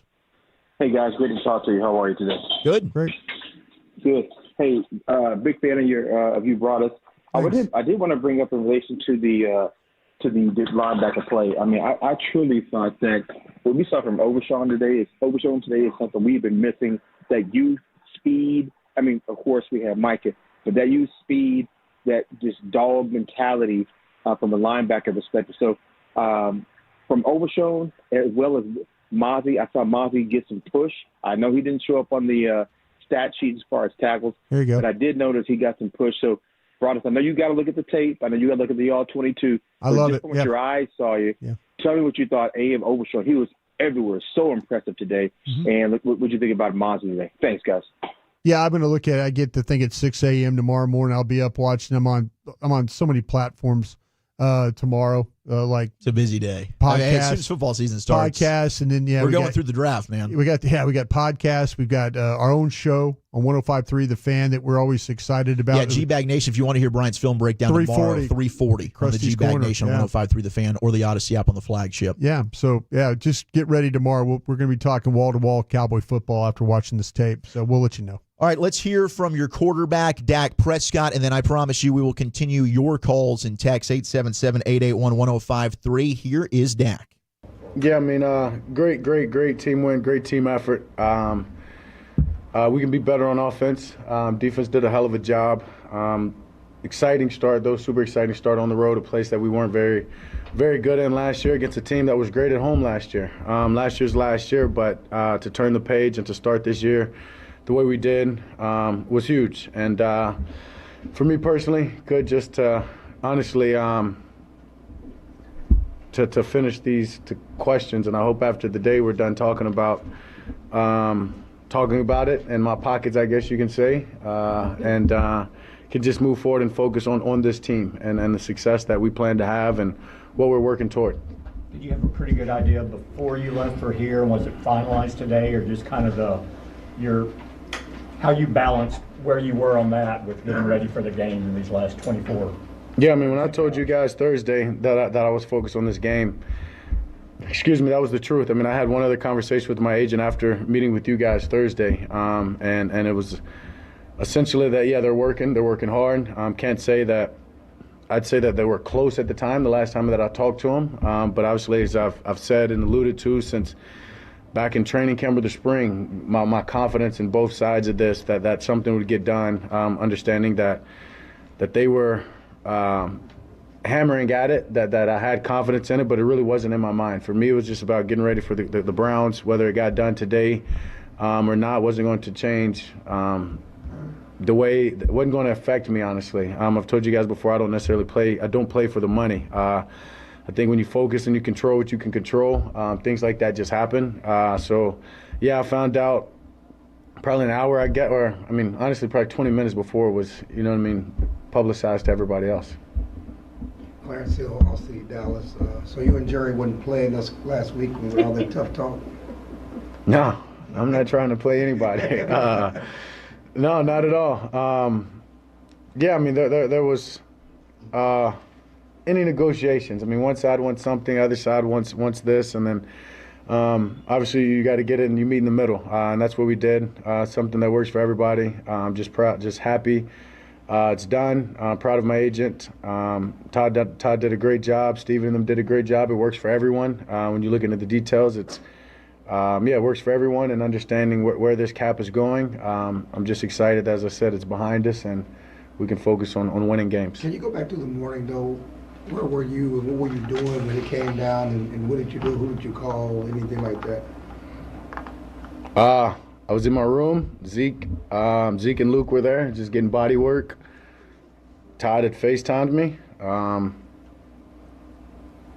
little emotional call from the both of us. I put some pressure on him, I guess you can say, and he definitely delivered. And then so, it was a great call. Then we called the rest of, we called, my D4K team, marketing agent, financial teams, and just said, it's behind us. Dak's moving forward, focus on the game. So it was about a 5-minute call there. Then I called SJ, saw SJ and MJ, and then after that, talked to my dad and sent some text messages. There he is, Dak Prescott, after a 33-17 win over the Browns. Of course, Dak today, the big news before kickoff from the noon slate today, really. Yeah. Dak and the Cowboys agreeing to a 4-year deal worth a record $240 million, $231 million guaranteed. He is getting $39 million more than any other quarterback is scheduled to make over the next 5 years. Also gets an $80 million signing bonus, the largest ever. And I saw Schefter and Todd Archer both say, should Dak play out the length of this contract, he would become the longest tenured starting quarterback in Cowboys team history. Right now, Troy Aikman holds that spot. Roger Staubach and Tony Romo had 8 full seasons as the Cowboys starter. But Dak would be the longest tenured, and really all that's left on his resume is the postseason success and getting that Super Bowl. A lot of pressure on him now. And, there's the side of folks that are very, very happy for him. And he's taken a lot of arrows for, standing up there and the things that have happened, good and bad, in this organization. And he stood there and he's answered the questions. But there's a lot of pressure on him now. And you mentioned the playoff success. The guys that you mentioned as well, the guys with the long tenure of this. You said Aikman, Staubach, Super Bowl winning quarterbacks. The expectations are, and it's good or bad, but when you sign up for this, and people, he mentioned when you're watching pockets, that's what we do. We watch pockets, because when you're a CEO of a company and the company doesn't work or doesn't have success and you're highly paid, you get fired, and that's everyday life. So this is a situation where, he needs to make sure, and he'll be prepared. He'll be ready. His defense, if his defense continues to play like this, throughout the year, don't worry about Dak Prescott. But there's a lot of pressure on him to perform. He's got to find ways to, when the defense doesn't perform well and he needs to carry the team, he's going to find a way to carry the team. I'm not saying he has to do it every single week, but there's a lot of people that are very skeptical about Dak Prescott making this amount of money and not having playoff success, and worrying that in the future that's just going to hamstring the Cowboys. When you don't have a quarterback, it's one of the worst feelings in the world. I lived it for 3 years here, 3, 5, and 11 seasons. Yep, straight away. It's terrible. It is, and a lot more to discuss with that, and I'm sure we'll get a lot of callers as well throughout the rest of the season when it comes to number 4. We'll get back to more of your calls and texts on the other side. We'll hear from Micah Parsons as well. You're listening to the Dallas Cowboys Radio Network. Todd thought it would be secure to jog in the cheetah savanna.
AT&T, the official sponsor of the Dallas Cowboys. Pepsi, made for Cowboys watching. Blockchain.com. Make your crypto play today. The islands of the Bahamas. Fly away. Jackpot.com. The Powerball jackpot continues to grow. Buy your Powerball tickets now on jackpot.com. And by Miller Lite, the only beer of the Dallas Cowboys. Elliott's going to be in the end zone. Touchdown, Dallas. There it is from Fox Sports. Kevin Burkhardt with the call there. Ezekiel Elliott with that 3-yard rushing touchdown, his first in number 15 since he's returned to the Dallas Cowboys. That is our drive of the game. It was an 11-play, 78-yard drive that took 5:56 off the clock, put the Cowboys up 14-3, and really kind of felt, okay, I don't know that Cleveland's going to be able to sustain much offense. That could do it. Drive of the game brought to you by Blockchain. Trust the team at blockchain.com to make buying, selling, and trading crypto easy. Play smarter, not harder with blockchain.com. Zach Wolchuk alongside the Super Bowl winning scout Bryan Broaddus, 33-17. Cowboys get the win over the Browns. They start the season 1-0. We'll hear from Micah Parsons in just a moment. But let's get back to the phones, 877-881-1053. The number to call, the number to text. Let's go to Dave in Dallas. Dave, you're on the official postgame show of the Dallas Cowboys. Pretty good. How you doing, guys? Good. How are you? Good. Pretty good. I really like the blueprint of the running game today. You know, where it's like 6 guys would get touches. You know, Dak would get CD, Zeke, and Dabble, and all the guys. So they did that against a good defense. If they keep that formula up throughout the years against good defense, do you like the ability of a running game? Yeah, I think the running game is certainly an area where they have the ability, I think, to just improve. I think when you're talking about 2 rookies on the line, in Beebe and Guyton, you know my feelings on Cooper Beebe. I think this running game should be able to get better. The big question were the backs. Today, Zeke looked very, very good. I think Rico Dowdle showed some juice. Do they mix in Deuce Vaughn? But it is a good defensive front there that they played in the Cleveland Browns today. It wasn't great by any means. We've talked about we would like to see one of those kind of we're ending the game, we're finishing this thing, we're cementing it. Yeah. Can they do that in the fourth quarter and just bury a game with a lead? But yeah, to me, I thought the running game it wasn't an issue. No, it wasn't the second half. The second half, the offense it was flat altogether. Yeah, I mean, and I don't think they really committed to the run a ton in the second half either.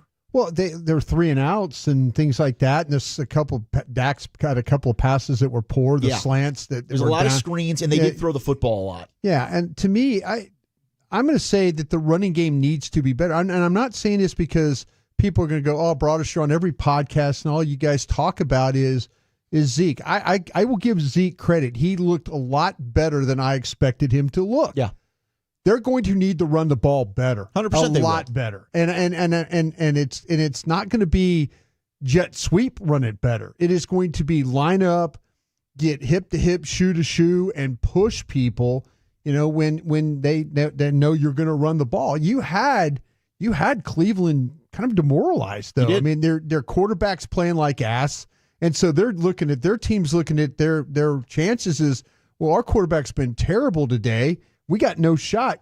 You know, you could have in that second half come out and you mentioned maybe McCarthy needs to be a little bit more committed to doing it. Yeah.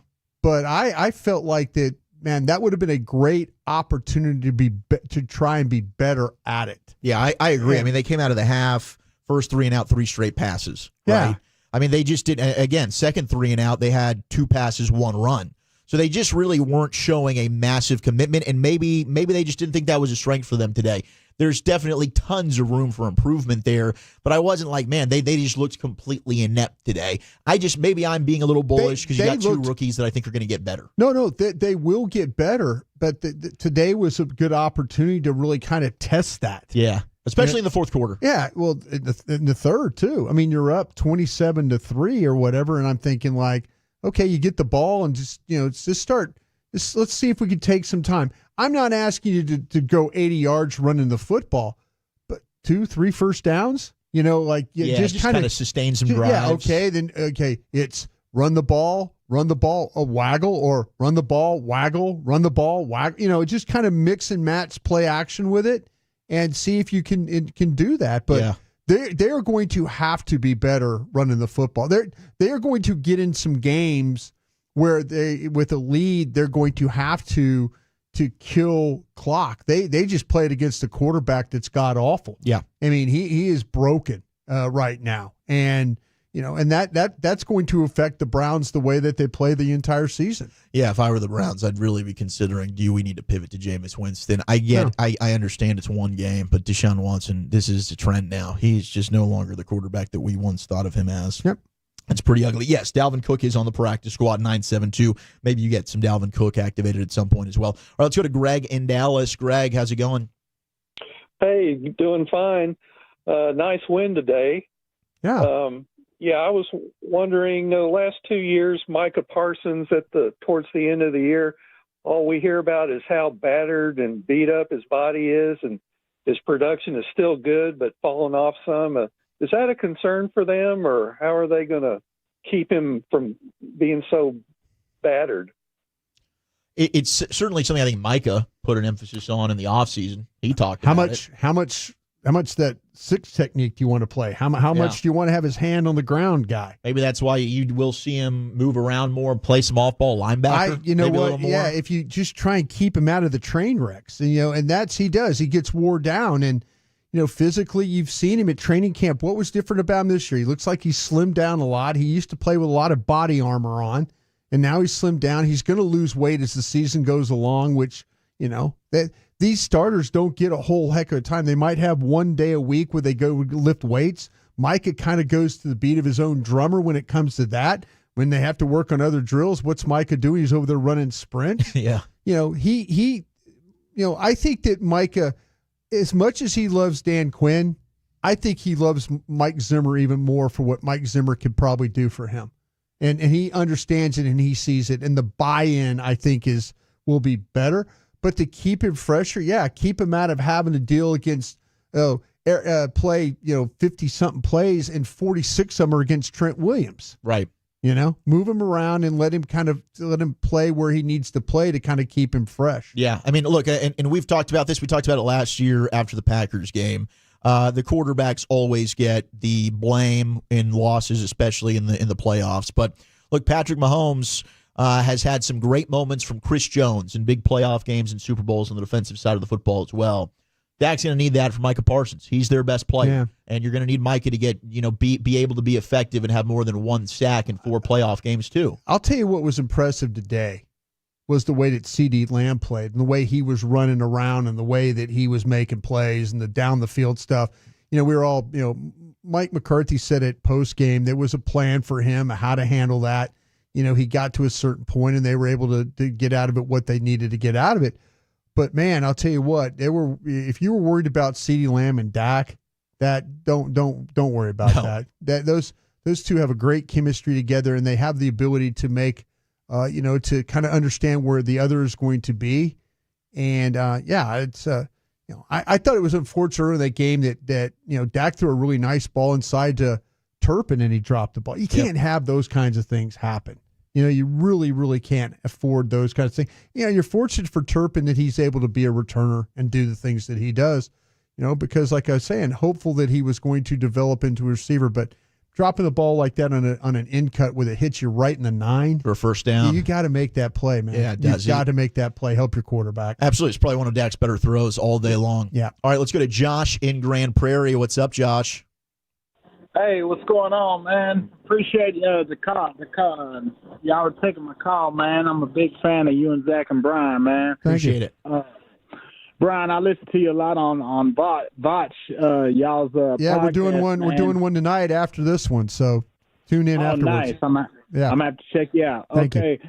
Y'all both. You have expressed your, about Zeke and at training camp that they really didn't show him. You know what I'm saying? And to me tonight, what I seen from Zeke, and don't get me wrong, I'm a homer, you know what I'm saying? But I think Zeke looked really impressive tonight, considering. I mean, I think that Mike really didn't have a plan for like a running game, but I really think that with these running backs, Dado and Zeke, I think we may be all right. Bryan, what do you think? I really don't. I appreciate the call. I don't think you're going to be all right because unless it turns into, like I said, I think that with Zeke, initially the first half was really, really good. I mean, we looked a little bit, there was some, but then at the end of in the second half, what happened? It turned into 3 yards a carry, 3 yards a carry. You're going to need to be better than 3 yards. Now, you run the ball 3 straight times, it's 3 yards a carry, 3 yards a carry. Now it's 4th and 1. Right. If you just do the math. But yeah, they are going to have to be better running the football. They'll get better with the offensive line, and we'll think about the tight ends. It was Span Ford, the rookie. It was his first time out. You saw Hunter Lipke out there. You saw Schoonmaker out there. If they're going to play heavy package football and stuff, they've got to be able to find a way to run the football. And I really, good for Zeke for week 1 for one half of football. But that second half, they have got to be, and I'm including Rico Dowdle on that too. Yeah. It's got to be better running the ball. Rico 8 carries, averaged 3.3 yards a carry, 26 a pop. I'm with you 100%. I think next year when we're in the offseason, when we're talking on the draft show about it's still going to be running back is probably the number one need heading into the offseason. It's going to be a consideration, but today it looked good for one half, and that's nothing against Zeke. It's just that I'm saying overall, they have got to find they had a 24-point lead. And you mentioned when they did run the ball, it wasn't very effective. 877-881-1053, the number to call, the number to text. We'll get back to the phones. We'll also hear from Micah Parsons on the other side. Dallas Cowboys football will continue in a moment. The Medal of Honor is our country's highest.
Law firm for a masterful defense. Call 682-LAW-STAR. New York is standing in the middle of his own end zone. The kick actually comes from the goal line. Little end-over-end wobbler taken at the 40 by Turpin. Trying to get up the middle, 50, 45, get a block. Right sideline, 30, he's pointing. 20 to the 15, to the 10. There's your return. KaVontae Turpin with a 60-yard punt return. He did it. KaVontae Turpin with the punt return. He finally got one. Quite the play. That is our What a Play of the game. Our What a Play brought to you by Reliant, an NRG company. We've been waiting for it. We were wondering, is it going to happen this year with the new rules? And it wasn't a kick, but it was a punt. 60-yard return. And Bryan Broaddus, let's go through your Cowboys encyclopedia. You know, who had the last? Real quick. Yeah. Was it the opening kickoff that he had a shot? He did. And he just lost his footing. He lost his footing. I felt like that it was blocked pretty well there. Yeah, I did too. I thought there was a seam. Yeah, it's when you're live at the game, you can kind of see the seams and gaps open up. And I was thinking, gosh, he had a shot on that one.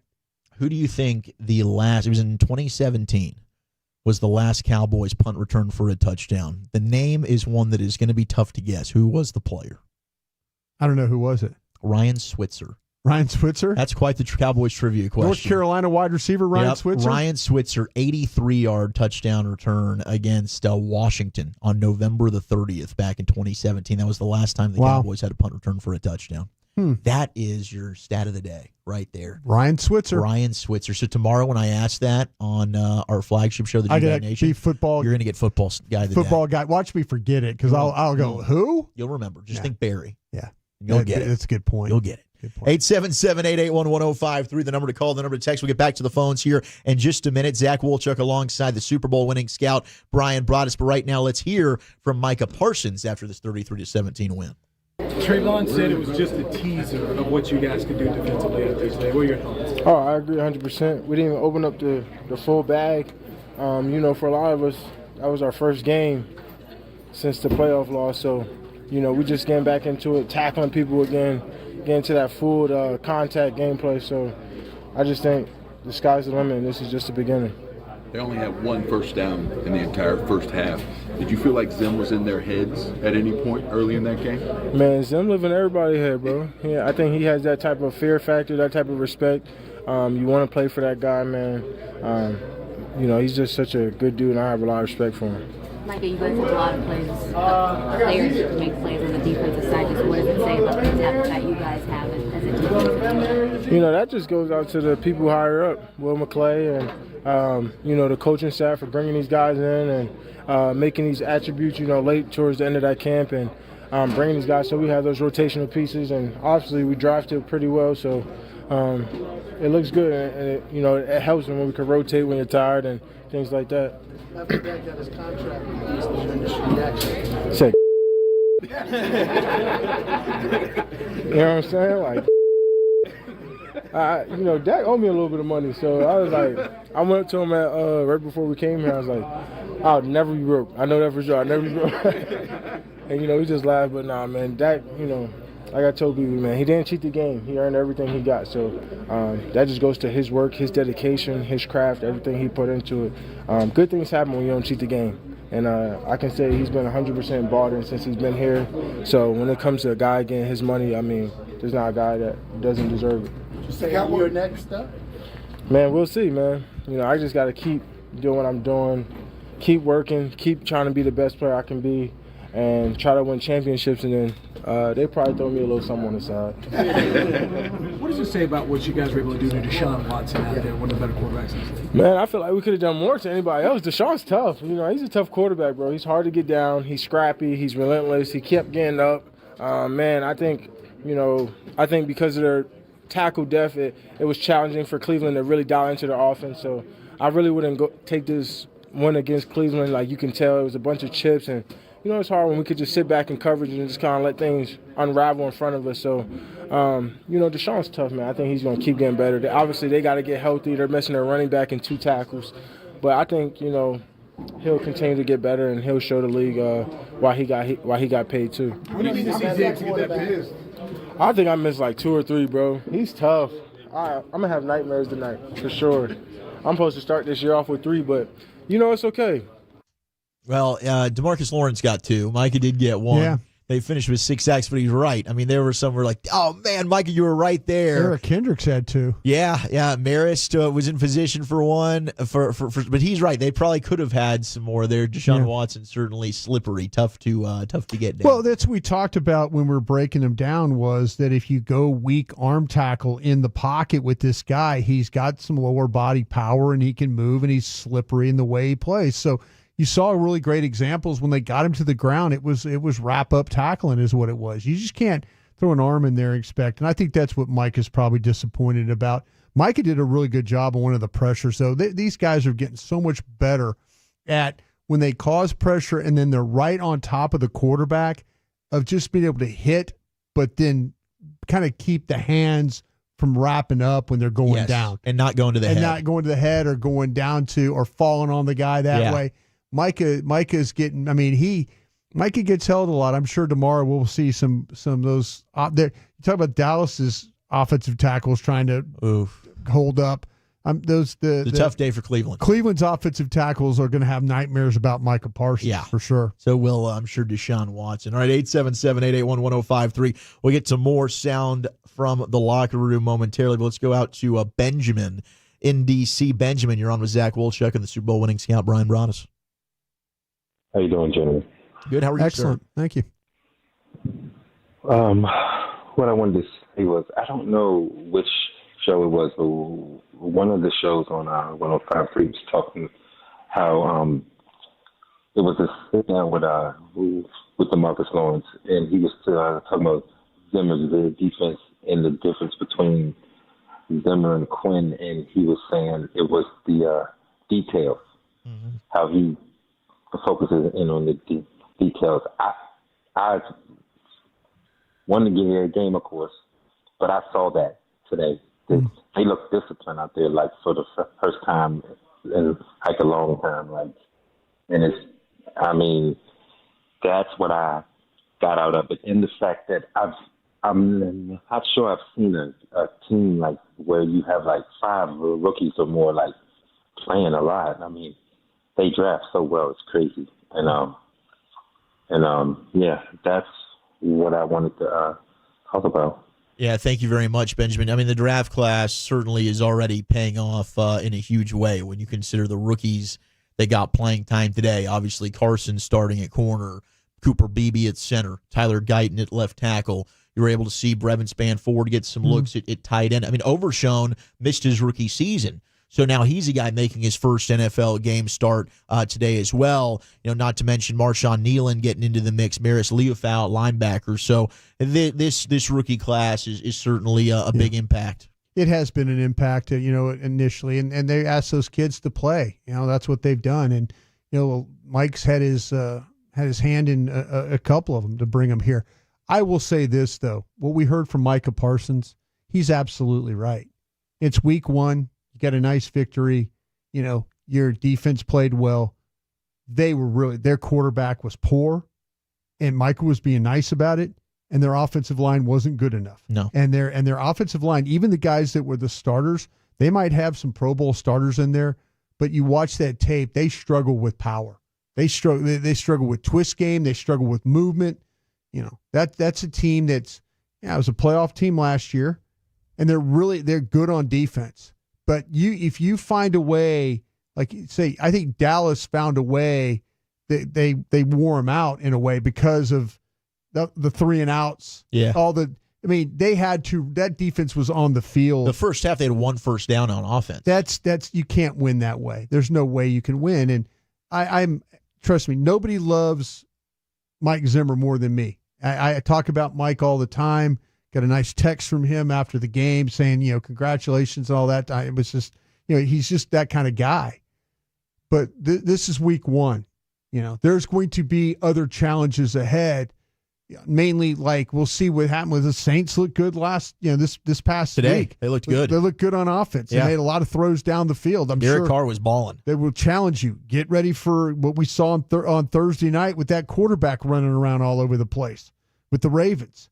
There are going to be some teams that challenge you far more than what the Browns did today. Yeah, there will be some more tests upcoming. But to his point, in terms of enjoy the victory, things, details. That's what Zimmer does. Yeah, I mean, you didn't see anybody getting caught up field playing hero ball. The last memory we have of Dallas Cowboys playing defense was Green Bay just like wide open routes and big gaping holes, and that's the last memory we have. There's a lot of people that gave up on the Cowboys right then, rightfully so. If you're going to continue to play like that, I'm not pulling for this crap. Yeah. But, here we are. And it's a really good start for Mike, a really good start for the defensive staff. And hopefully they can maintain this because they've got some personnel that are quality guys. And I think by addressing this linebacker room the way they have, it's made a difference at least through week 1. All right, let's go to Michael in California. Michael, what's going on? You're on the official postgame show of the Dallas Cowboys. Hey, what's going on? I just want to give a huge shout-out to both sides of the ball, the coaching. Mike McCarthy called a great game. Mike Zimmer did a great job on the defense. Mm-hmm. And, Bryan, I want to ask you something, true or false. We are one great running back acquisition away from being a legitimate Super Bowl contender, and I'll leave it at that. Thank you guys for taking my call. I think that to me there's – and thank you for the call. I don't think it's one running back acquisition. I think there's going to take some time for Guyton and those guys to, Block and Tomlinson, those guys. I'm looking forward to seeing how many combination blocks there were. Dallas runs the ball on the inside. The only time they run the ball on the outside is when they do the jet sweep. Yeah. Everything is inside. And this was my hope, and it's week 1, but I was hopeful that the power that you saw from BB, along with the power of Martin, along with the power of Smith, would allow them to get push in order for the ball to cut. And so sometimes it's not always the backs, and I know I've been really, really critical of the running back room, but I feel like that this team, I'm looking forward to seeing if there were holes there. Were there combination blocks? Did the backs miss holes, or did the offensive line, when they got stopped for a 1-yard gain or a 3-yard gain, what was the problem with that? Well, and Terrence Steele was not the same player last year coming off of his injury. 2 years ago, him and Zach Martin worked so well on some of those combo blocks. And they did. And Can they get back to that? Well, see, that's the thing about it is, and there's been a lot of talk about these players, that week 6 they show up. Let's give a tip of the cap to the players that were coming back from injury, because Diggs was one of those guys. Yep. And he played well today. Overshown. And overshown as well. We're always kind of like being critical of the, well, gosh, they show up in week 5, week 6. And, you're kind of, but these two guys, they hit the ground running. I was nervous. You don't know what to expect, but they looked good. They looked ready to rock. Yeah, they sure did. They did. All right, last call here. Let's sneak this one in. Wilson in Dallas. Wilson, how you doing? Good. Appreciate taking my call. Okay, real quick. So, Overshown, that defense, Overshown look like he can play. He knows how to play. And Dak and CD, all that money, I hope it just doesn't go to waste. And, the rookies. Which one you worried? Can I ask you a question, sir? Which one you worried about the most then? You said you kind of threw that out there. I feel like Dak. Okay, so. But again, not a Dak fan. I take it then, right? Yeah. Okay. Yeah. Cool. Now go ahead with your other points. Just want to make sure we're clarified shout out to the rookies. They came in and they did their thing. Okay. But I just hope we have a good season, and I can't wait to see Deron Bland come back and step in that defense. There you go. See how that looks. Yep. Yeah, absolutely. I'm excited for Bland, and now Carson's getting some seasoning. Jordan Lewis looked good today. I mean, they got 4 deep right there in that corner room. I'll tell you what, as we go forward here, if we could, I'm going to put something out there. If you're not a fan of Dak, if you're just going to say something about you have something against the quarterback, just tell me to start with that you're not a fan of I'm not a fan of Dak, and then go ahead and make your point. Because I don't want to keep having to guess if you're really you're in, you're out. You're in, you you're dug out. in, you dug out. Exactly. I just if you're not a fan of, just say, hey, listen, hey Bryan, hey Zach, good to talk to you guys. I'm not a fan of Dak, but hear me out, and I'll be able to listen to your point a little bit better. 877-881-1053. We'll get back to more of your calls and texts. Appreciate a few of you, Jeff, our buddy Tim in Carthage, Aaron waiting patiently on hold. We'll also get our defensive stand of the game. You're listening to the Dallas Cowboys Radio Network. Hey, Cowboy fans. I'm Dak Prescott.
Fast, reliable, secure.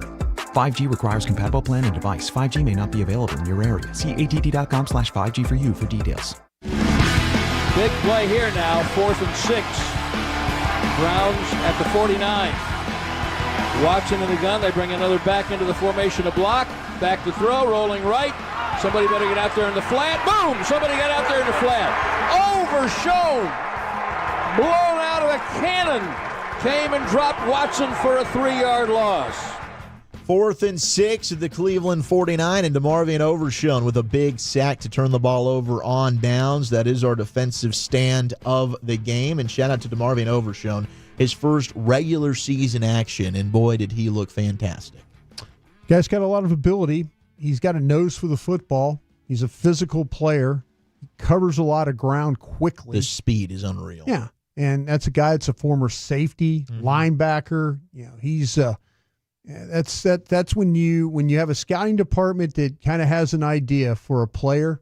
That's a beautiful thing. And last year we saw Overshown very similar to some of the things. I mean, this should be the second year of Overshown, being that type of guy, because he was outstanding in the preseason last year, and it's nice to see him, get on the field and be a factor in this game. Zach Wolchuk alongside the Super Bowl winning scout Bryan Broaddus after a 33-17 Cowboys win over the Browns. They're 1-0 to start the 2024 season and 1-0 on the road this year, which was not the best for the Cowboys a year ago. All right, let's pause 10 seconds for station identification across the Dallas Cowboys radio network. Your turn it on, leave it on. Home of America's team is 105.3 The Fan. Hello, baby. KRLD-FM and HD1, Dallas-Fort Worth. An Odyssey sports station. All right, let's get back to the phones here on the official postgame show of your Dallas Cowboys. Let's head out to my guy Tim in Carthage. What's going on, Pappy? Hey, I thought you was going to leave me hanging out here in the garage all night. But that's okay. That's okay. Let me tell you something. I hope you, Zach, I hope you and Bryan are doing well. Thank you. And I will tell you this. I have one of my former football players. He hates the Dallas Cowboys because I don't know why, but that's just him. But he loves Overshown, and he thinks that if Overshown's playing for you, that's good enough for him. And he's wearing silver and blue now. There you go. But I hope the payoff this week aren't going to be too bad for you boys. But I do, I do love you, and I even love Eric, even though he missed Aaron Andrews' interview with Dak this morning. But that's a story for another day. That's tomorrow. Now, it was a great game. To me, a win in the first week is a win, and that's a victory that everybody wants. No ifs and buts about it. Now, Zeke is back there to protect Dak. Hey, that's all he is. He's a protector, pure and simple. Football is a game that's played, and I have a 4th and 1, and I know that Dak's back there and Zeke's back there. I'm thinking we got a pretty good offensive chance with CD and Cook and the rest of the gang to win that game and to get that first down.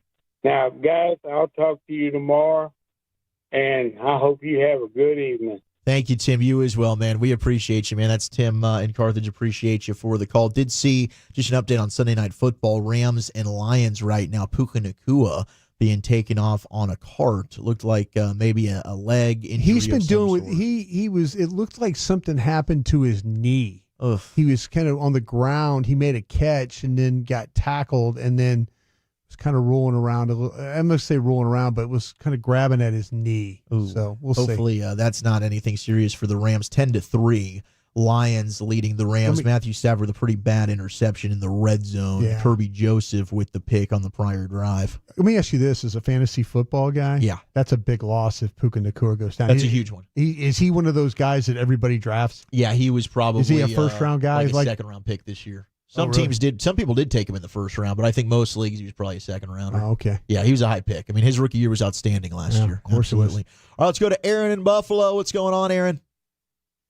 Hey, what's going on, guys? What players, if any, do you think will change the culture of this organization? Tonight was a nice win, but I mean, it's the same thing every year. You come out good. You're playing a guy that doesn't have 2 offense tackles, and defense looks good, and you will do the same thing throughout every year. You play a bad team, you win. You play a good team, you lose.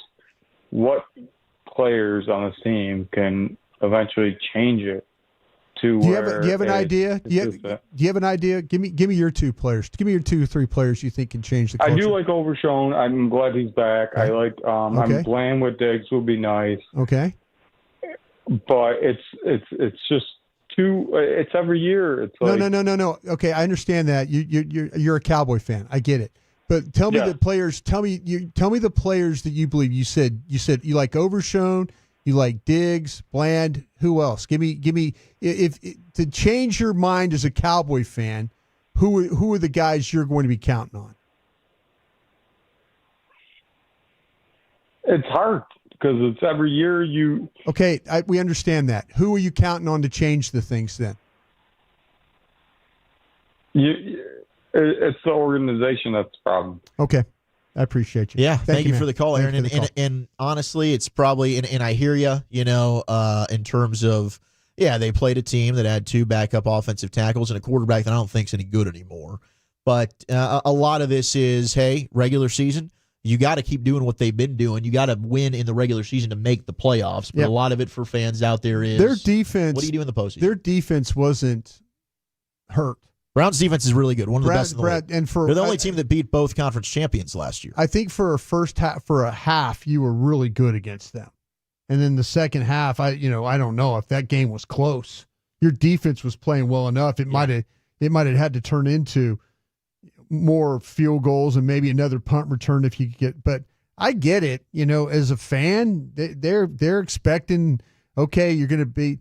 Cleveland's defense was not bad. Cleveland's defense was capable of doing exactly what Dallas's defense did.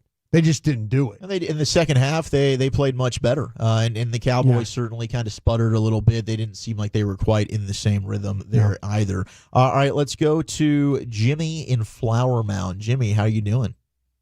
Pretty good. How you guys doing? Thanks for taking my call. First of all, not a Dak fan, so I'll just get right out there. Okay. I think he's a mediocre quarterback. All right. And he puts his receivers in dangerous positions by some of his throws. Okay. And he's inaccurate. You'll see probably 1 to 2 throws that he'll completely overthrow a wide open person. Okay. Probably once to twice per game. But I think he's in a position that the Cowboys can't do anything with. They had to sign him. They're not going to roll Trey Lance out there, and I just think he's fortunate. But as far as him being a good quarterback, I just think he's mediocre. Okay. So you feel like that with him, you have no chance with him, right?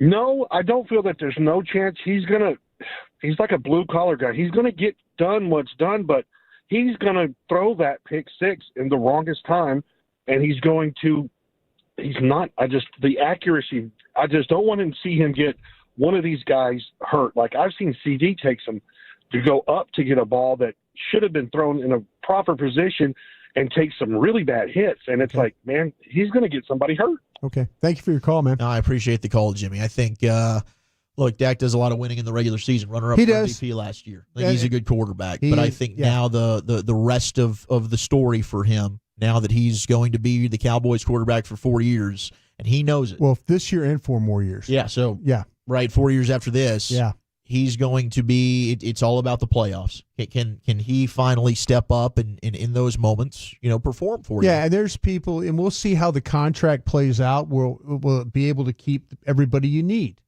Or all of a sudden will you start to lose players? And will he be enough of a quarterback? Enough of the leadership part, not a problem. But will he play at a high enough level that can maybe overcome not having one of the better rosters? Yeah, that's the trick. Now is he kind of laughed tongue in cheek about everybody watching his pockets, but that's what happens. That's how it is. I mean, I can't tell you how many texts we would get. Oh, he's not worth $40 million. Now it's going to be, he's not worth $60 million. Yeah. So the pressure it already is as the quarterback of the Dallas Cowboys, but certainly when you become the highest paid player, people just aren't going to have any time for any type of losing. And if it continues to be the status quo where you put up 12 wins in the regular season, that's awesome. Yeah. But then you get into the playoffs and lay an egg. The frustration is just going to continue to build. Yeah. But I will say, in terms of missing 1 to 2 wide open receivers, did he today, specifically with Brandon Cooks on a play? Yeah.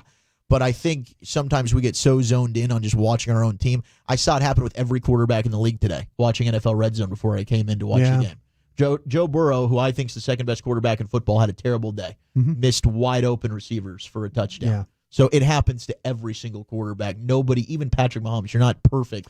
Down in and down out. But and you're right. And the thing with Joe Burrow, he's a $56 million a year quarterback. Joe's going to get the same scrutiny Dak does. He should. And it's deserved. He should. Absolutely. They all should. And that's what comes with being a quarterback in the National Football League. Yep. You get all the praise when you win, and you're going to get all the hate when you lose, specifically the postseason stuff. All right, let's go to Alex and Rowlett. Alex, what's going on?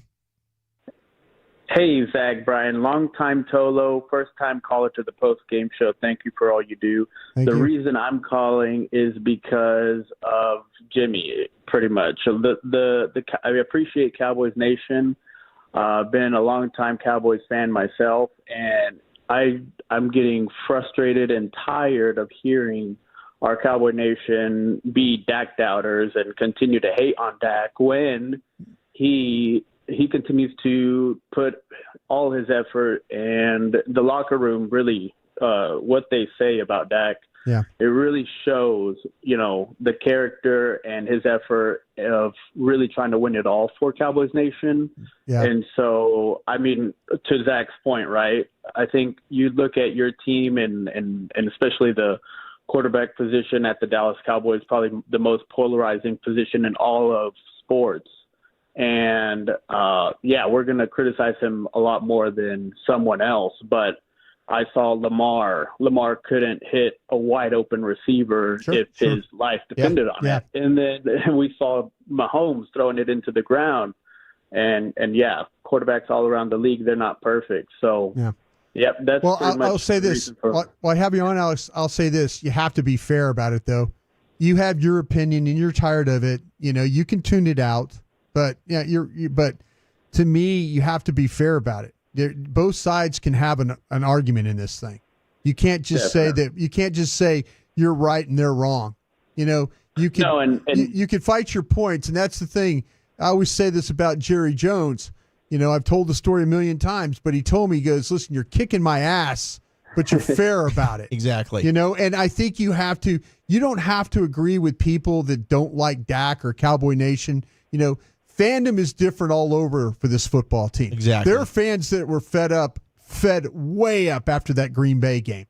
Fed way up after that game. And Alex, I appreciate the call, and I agree. I think, sometimes he goes a little bit overboard, but, I love the Cowboys. They were my first love. But the frustration is valid, and I love Dak. Dak's the best player I've ever covered. I want nothing more than Dak to win a championship.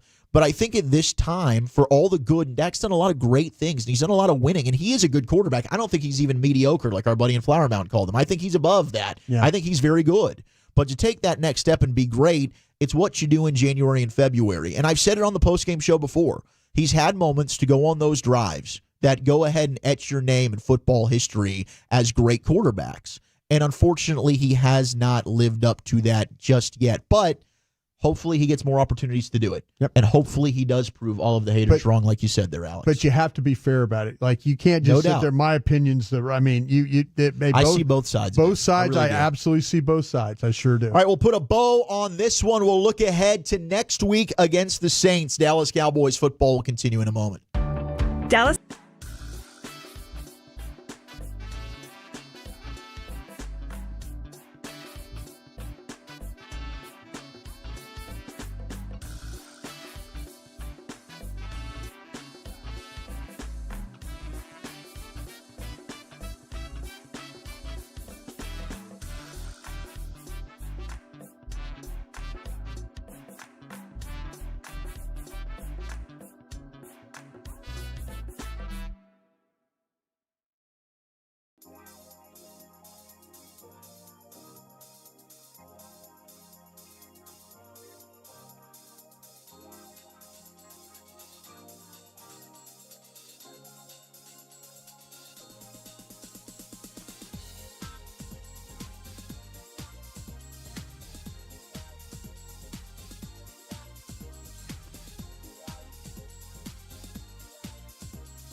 Your crypto play today. Bell Nunnally, behind every great company. United Ag and Turf, the official ag and turf equipment supplier of the Dallas Cowboys. American Airlines, proud to be the official airline of your Dallas Cowboys. And by Ford, your Texas Ford dealers. Ford is the best in Texas. 17-3 Dallas. There's a delayed blitz, tipped up in the air, intercepted on the deflection by Parsons. The interception is grabbed by Eric Kendricks, playing volleyball with Parsons, and the Cowboys have their first takeaway of the year. How about that, Eric Kendricks? Who says the Cowboys don't participate in free agency, Bryan? They signed Eric Kendricks. That is our player of the game. Brought to you by Jack Black. Want to use what the pros use. Jack Black is the official men's skincare brand of the Dallas Cowboys. Visit getjackblack.com today. In his debut, Eric Kendricks had an interception, 2 sacks. He's the third player in franchise history, first since Tommy Haynes in 1987. You got it. Yeah. To record 2 sacks and an interception in the game. First Was to that do a it. Strike year? That might have been 87 maybe. That might have been a strike game. You know the first player to do it, though, in 1985 for the Cowboys? Yeah. Oops. Jim Jeffcoat. Jim Jeffcoat. How about that? Of course, the father Hang on, of man. Jackson 1987. This might have been a strike player. It sounds like it was a strike year. Okay, Tommy Haynes, right? Tommy Haynes, 1987. Oh, you're going to love this. Oh, I'm excited to hear. Go ahead. 877-881-1053. We appreciate everybody who's called and texted in. Cowboys beating the Browns 33-17. Speaking of that defense, though, DeMarcus Lawrence having a hell of a game. Let's hear from Tank after this victory. Marcus, just what are your thoughts first on Dak getting this big deal, and what was the emotions for all you guys? Oh, yeah, man. He the bank now, so shout out to Dak. Appreciate him. All the hard work he put in over this offseason is well-deserved, so it's about time he got it. What does it say about you guys as a defense? You guys just have so many playmakers. Game 1 under Mike Zimmer. How do you guys collectively feel about what you were able to do today? Yeah, it's just game 1. We got a long way to go. A lot of learning still to do, a lot of chemistry, to bond together. Just excited about this first win, road win. We're definitely going to take it, but we still got a lot of building to do. So, we're going to get back in the lab once we get back to Dallas and, continue to grow. I felt like Overshown was all over the place today. Just what did you see from him and Kendricks as well? Speed and intensity. For your linebackers to come downhill and play that fast, you couldn't ask for anything more. Shout out to those boys. I know they had a hell of a game. I was on the field watching them, so I know. But yeah, man, it was a beautiful thing to see. You seem to have a hell of a game too. Can you just talk about your performance? Probably could have 3 or 4 more sacks, but I didn't bring that up. Yeah, man. The Browns still a good team. DeShaun Watson is a strong quarterback, especially in the pocket. He held his own, but just the intensity, man. Just trying to get at them each and every play. He held the ball a lot for us, so we got an opportunity to touch him. What was the game plan against DeShaun to sort of throw him off balance a little bit? It really wasn't no game plan. It was really all about, us getting off the ball, rushing. We knew that, they was going to have 2 backup tackles in. So, it was really about, me and Micah putting that pressure on them. The D tackles controlling the run, getting pushed back in the pocket, and, we finished them up. They only got 1 first down in the entire first half. Did you feel like at some point Mike Zimmer was almost in their head a little bit with the way he was calling the game and mixing it up? Yeah, definitely. Zim was cooking tonight, man. The whole defense felt it. We was all on the same page. It was a beautiful thing. So definitely happy that, we got Zim in our corner, calling the shots, out there on the field, seeing what we see. And, we get out there again next week. There's DeMarcus Lawrence after the game. What did you find out? Did you get the theme of Joe Trahan's stand-up report?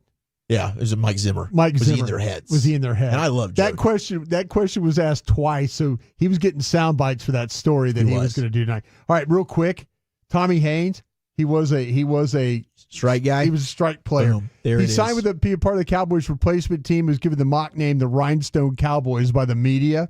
He started all 3 games at strong safety, making 23 tackles, 3 interceptions led the team, 6 passes defense led the team, 3 sacks tied for the team lead, and he was led the team with 8 tackles, 2 sacks, and 1 interception against the Jets. He had 2 interceptions and 1 sack against the Washington Redskins.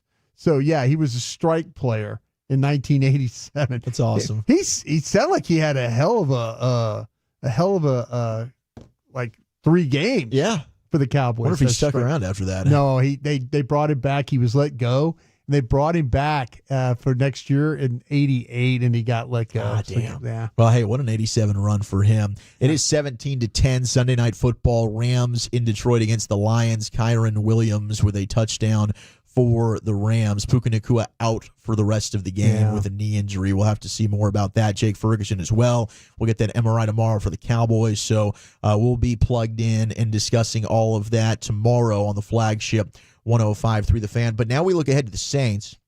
Saints-Cowboys next week, noon kickoff Central at AT&T Stadium. Pregame will be at 9 a.m. Post with Bryan and myself. We'll go until 6 p.m. But the Saints really beating up on the Carolina Panthers today, 47-10. Derek Carr had himself a game, 200 yards, 3 touchdowns, was only sacked once, 19-23.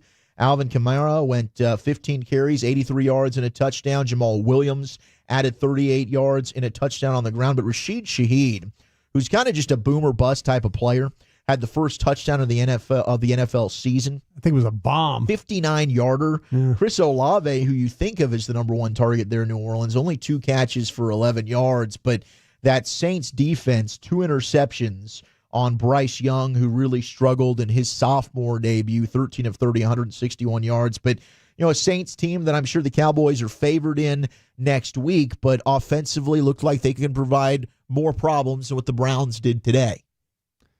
Tell you what, though, the Saints, usually, and this is a big year for the Saints, too. If you start to talk about head coach Dennis Allen, quarterback Derek Carr, do they want to stay? You better win this year. Yeah, you better find a way to win. And I'll tell you what, there'll be a lot of Saints fans in that building on Sunday because of a lot of the folks that stayed with us after Katrina have made roots here now. And, we've got Black and Gold, Black and Gold B. We've got Black and Gold B. We got a lot of folks. So that will be it'll be a nice contest. It's great to get a start, be 1-0 on the road. But, you got to hold serve at home. So, hopefully an opportunity to get 2-0. That kid Verse from the Rams, all he does is make plays. So good. My gosh. Rest of the NFC East today, Vikings beating up on the Giants, 28-6. Sam Darnold, 2 touchdowns, 208 yards and a pick. Aaron Jones, 94 yards and a touchdown in his debut. Rough day for Daniel Jones with the Giants. That continues. And then the Commanders losing to the Bucs, 37-24. Touchdowns for Baker Mayfield, but Jaden Daniels, 88 yards, 2 touchdowns rushing, most rushing yards by a quarterback in their rookie debut in NFL history today for Jaden Daniels. Wow, I'll tell you what, though, he's going to probably have to do a lot of that with the way the Commanders, and the Commanders, it continues to be bad on defense, at least through week 1. That was something that needed to get taken care of last year, and it looks like they're just off to a pretty poor start with that. Thank you so much to Peyton Russell for a flawless job in the booth, Kevin Walker, Justin Honore. We got Chris Strong, everybody a part of this one, Eric Chiafalo, who did his best to manage through that pregame show. I love you, buddy. Until next week at 9 a.m., you're listening to the Dallas Cowboys Radio Network. Every moment, every touchdown, every yard is a reason to celebrate.